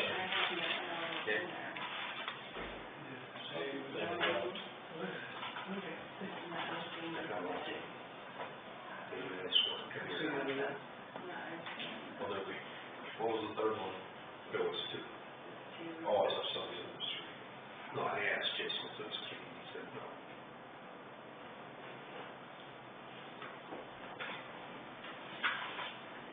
I know how I feel. I do. Looks to me like the Williams one would be 139, 150 over the 3 years, and Because, you know, Dave does charge us, this fee and then we'll get that additional fee throughout the year. it's all another issue. Yeah, yes, but I'm sure they. But they've identified their hourly rates that we, Yeah, or the, yeah, I don't know what Dave hourly rate is.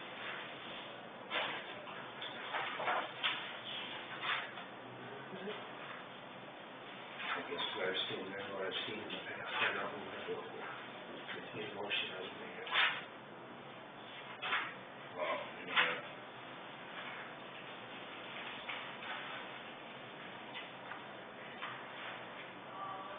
the hourly rates identified by Williams, if we would ask them the same, or utilize additional services, that to me looks like they'd get a higher rate than what.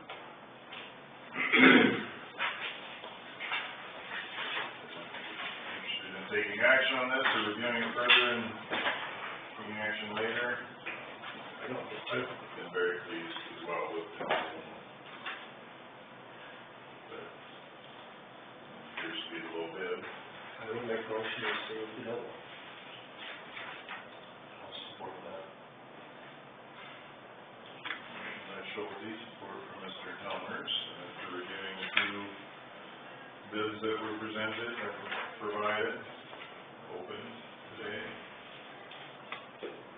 that we would proceed with the 3-year bid or proposal from Zenoble Austin and Company. $44,900 per year, $134,700 for 3 years. Further discussion, comments, questions? All those in favor signify with aye. Aye. All those opposed, same sign. Am I working for nothing?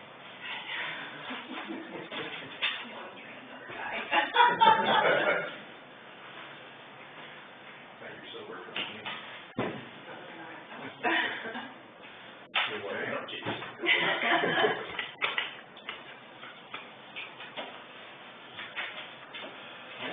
Seem like we are to claims. We do have a letter provided to us from Compass Point, and it is claim 2179. At this point, I would not favor that being approved with the claims today. I ran into Barry on Friday and kind of explained to him where we were at with it. He was okay, but our thought process is not wanting to pay it. That's what talked to Beth Will with the regional, mental health region. She said just if there's something within the jail, sometimes those allocated funds are used to get services for a client or for someone, and That's the right where you can ask for it. At the last meeting we were, but I was at, they were concerned with that. They said they weren't done.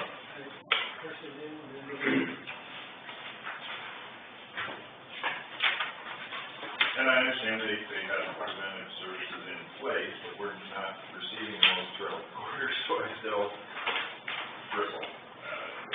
This is something I heard. Yeah.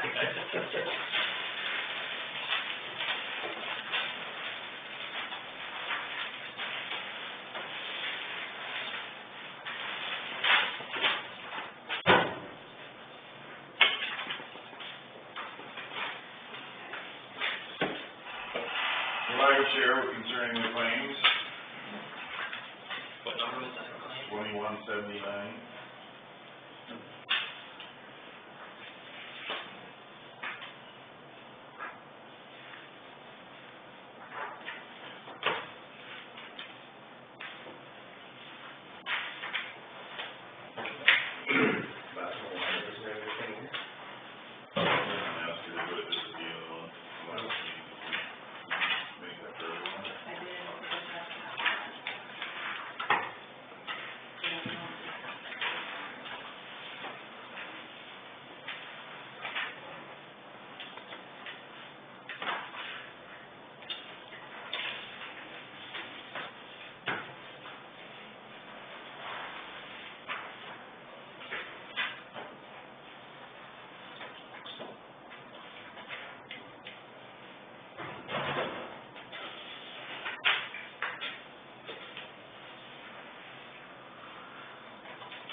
bids on those computers, would you guys probably want to? No, we should just go through solutions, they're software people, they just don't, you know, they, The software people can put anything on anything. yeah, I know. But if you, I'm just thinking maybe it was compare pricing for the hardware rather than, if they don't buy in that kind of bulk where you're getting that kind of discount. Our percent of that managed solutions or whatever that thing may, sorry. I thought I was in places where it's just their overall support and tech support, there was a system that we participated in for hours. By contract, that, every What year, they call it. yeah. Is there any language in there that equipment we need to go with? Just, that'd be the only question, but look around or. Did Tom Taylor still selling equipment in the machine office? And they picked up with someone else for one or other areas. I didn't know if they're still running that out, you know, I'm not sure. I'm not sure. Good to check, good.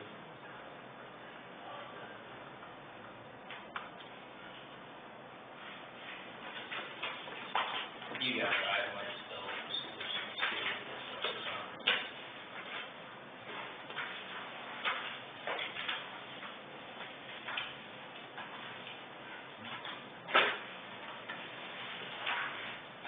Did it get through?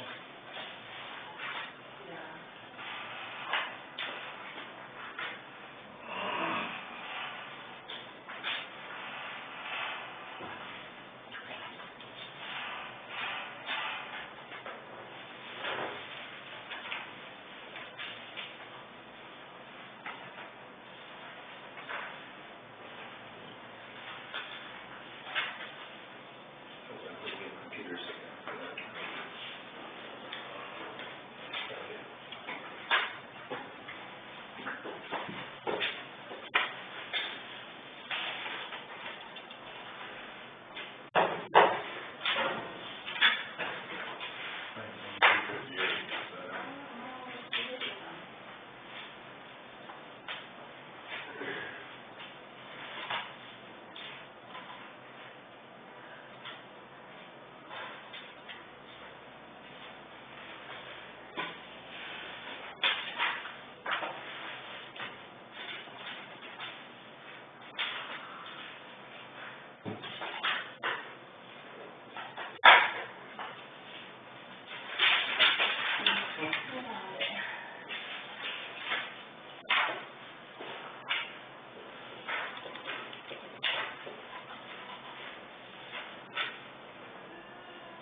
Drainage is 43.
four monitors and 2 computers.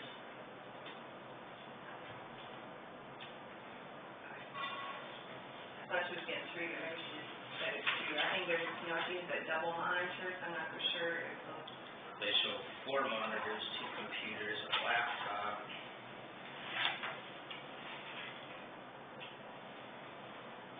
Extended warranty.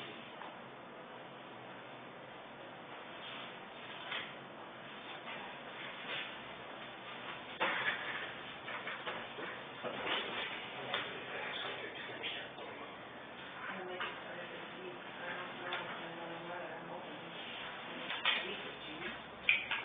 True. How many were there? 2 computers, 4 monitors, and a laptop.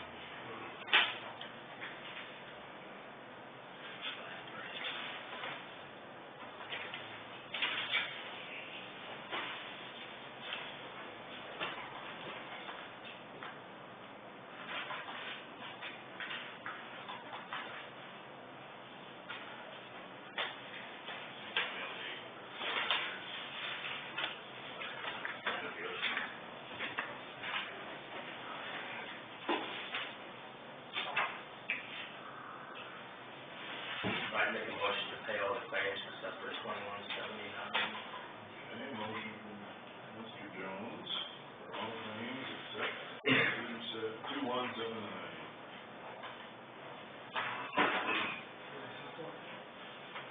Support from Mr. Lord, any further discussion or comments, questions on claims?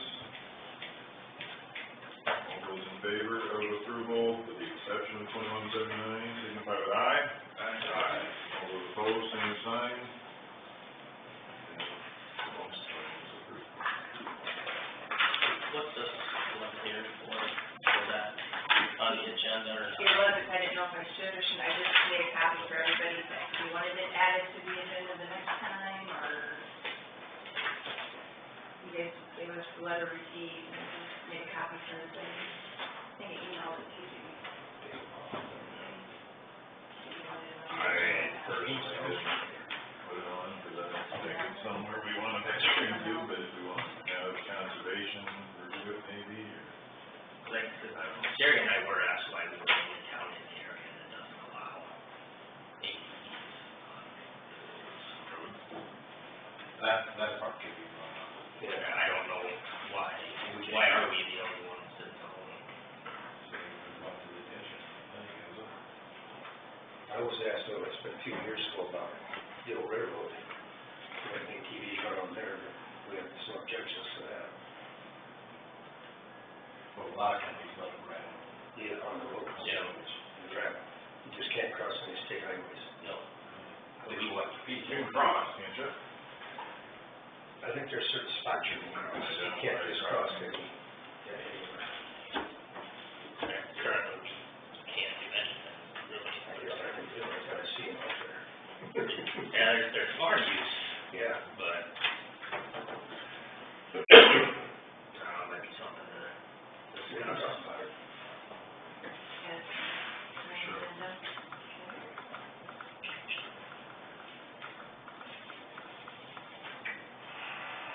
what's the cost of registering one of those?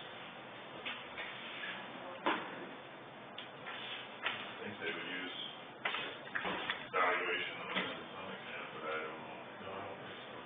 No? What's the snowmobile cost to register? It's about $35 approximately, something. Would it be similar to something like that? Well, I would guess it'd be about like that.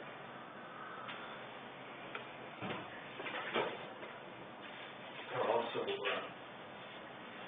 I'd like to bring up on the next agenda about, when we eliminate a road, abandon it. I'd like to see us keep the rights to it. Let the farmer farm, I don't care about that, but the county keeps the rights to that road. Because it costs us a lot of money and we're no cheap, like giving up that north mile. Well, they big errors that too by abandoning the road and giving up road funds, if you really didn't want to abandon more roads, gravel or otherwise, but. Abandoned roads on there, or How would you work that? I just don't want to see us abandon them and give the ground away. Or would you, I don't know. Then you still have the liability of it, don't you? That wouldn't be that big a deal with that anyway. I just can't see, and all of a sudden you want the ground You back, never know. then you have to buy it back, I just always see that. No, Or what did we collect in taxes over the years? not enough to, That's about, seeing the numbers, that I'd like to see us talk about it. And we had the North 40, and that last year we ran into trouble where it wasn't mowed. And we were gonna put that out for the rent, or you said you were getting back with it last year? Do it last year, the year before. You just Last did year, it. nobody did it.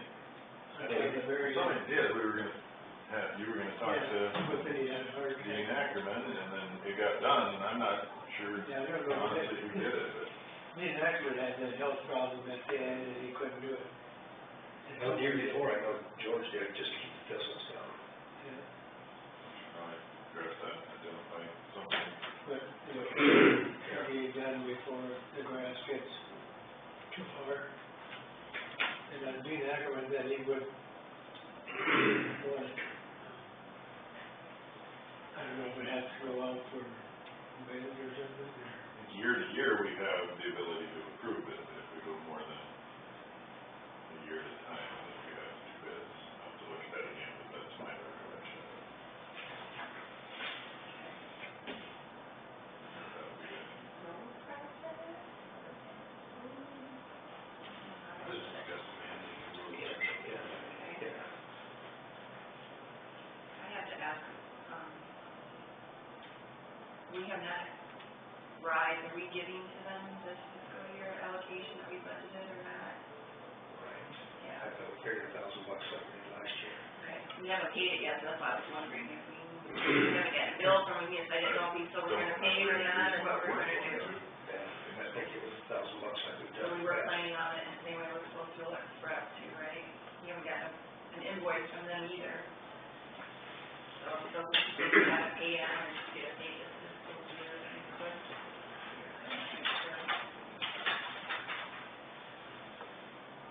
It went to $1,000.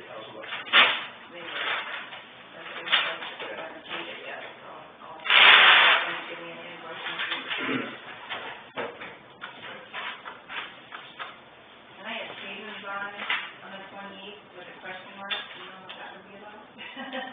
They were gonna have a follow-up to whatever they discussed last time we were here.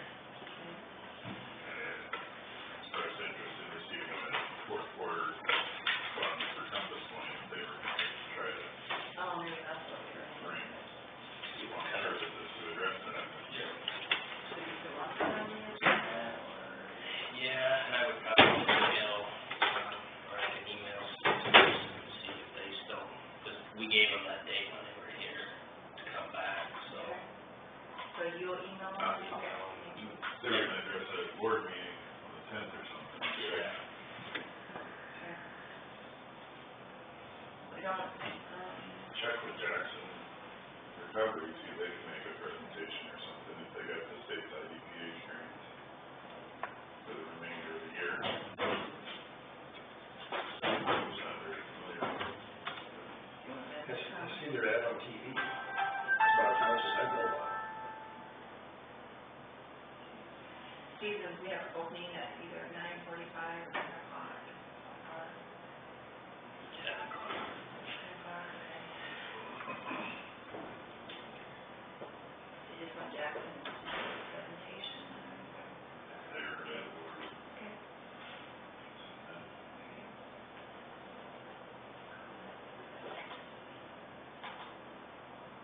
On the committee reports, I called up our meeting last week concerning mental health levy rates, because other counties were not making a change, and I had the impression from you guys, and I certainly didn't wanna jump in, not everybody's on board, so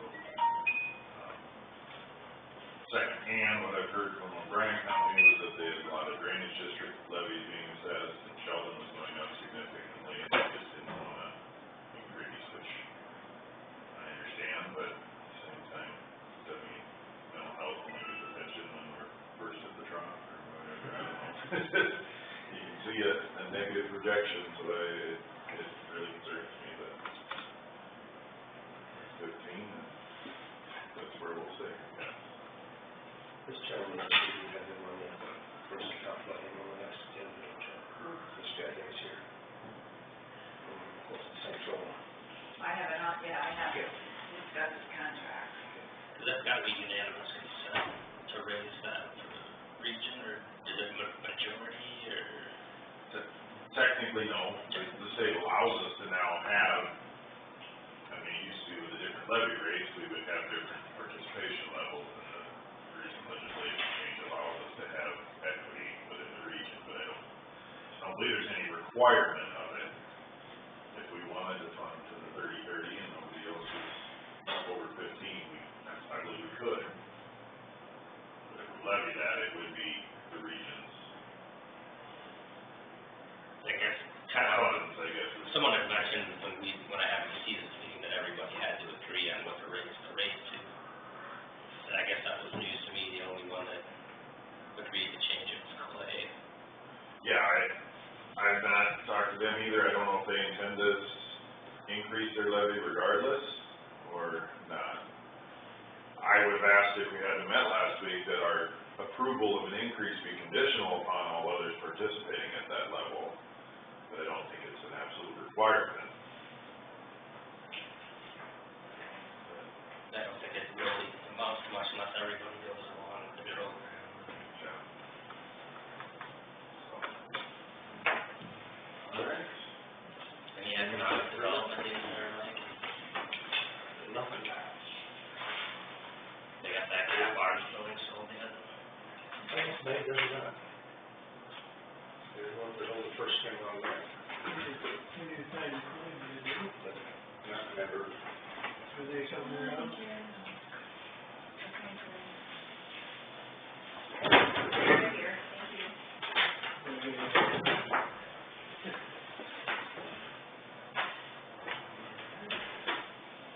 Further, is there interest in adjourning? I'll make a motion to adjourn.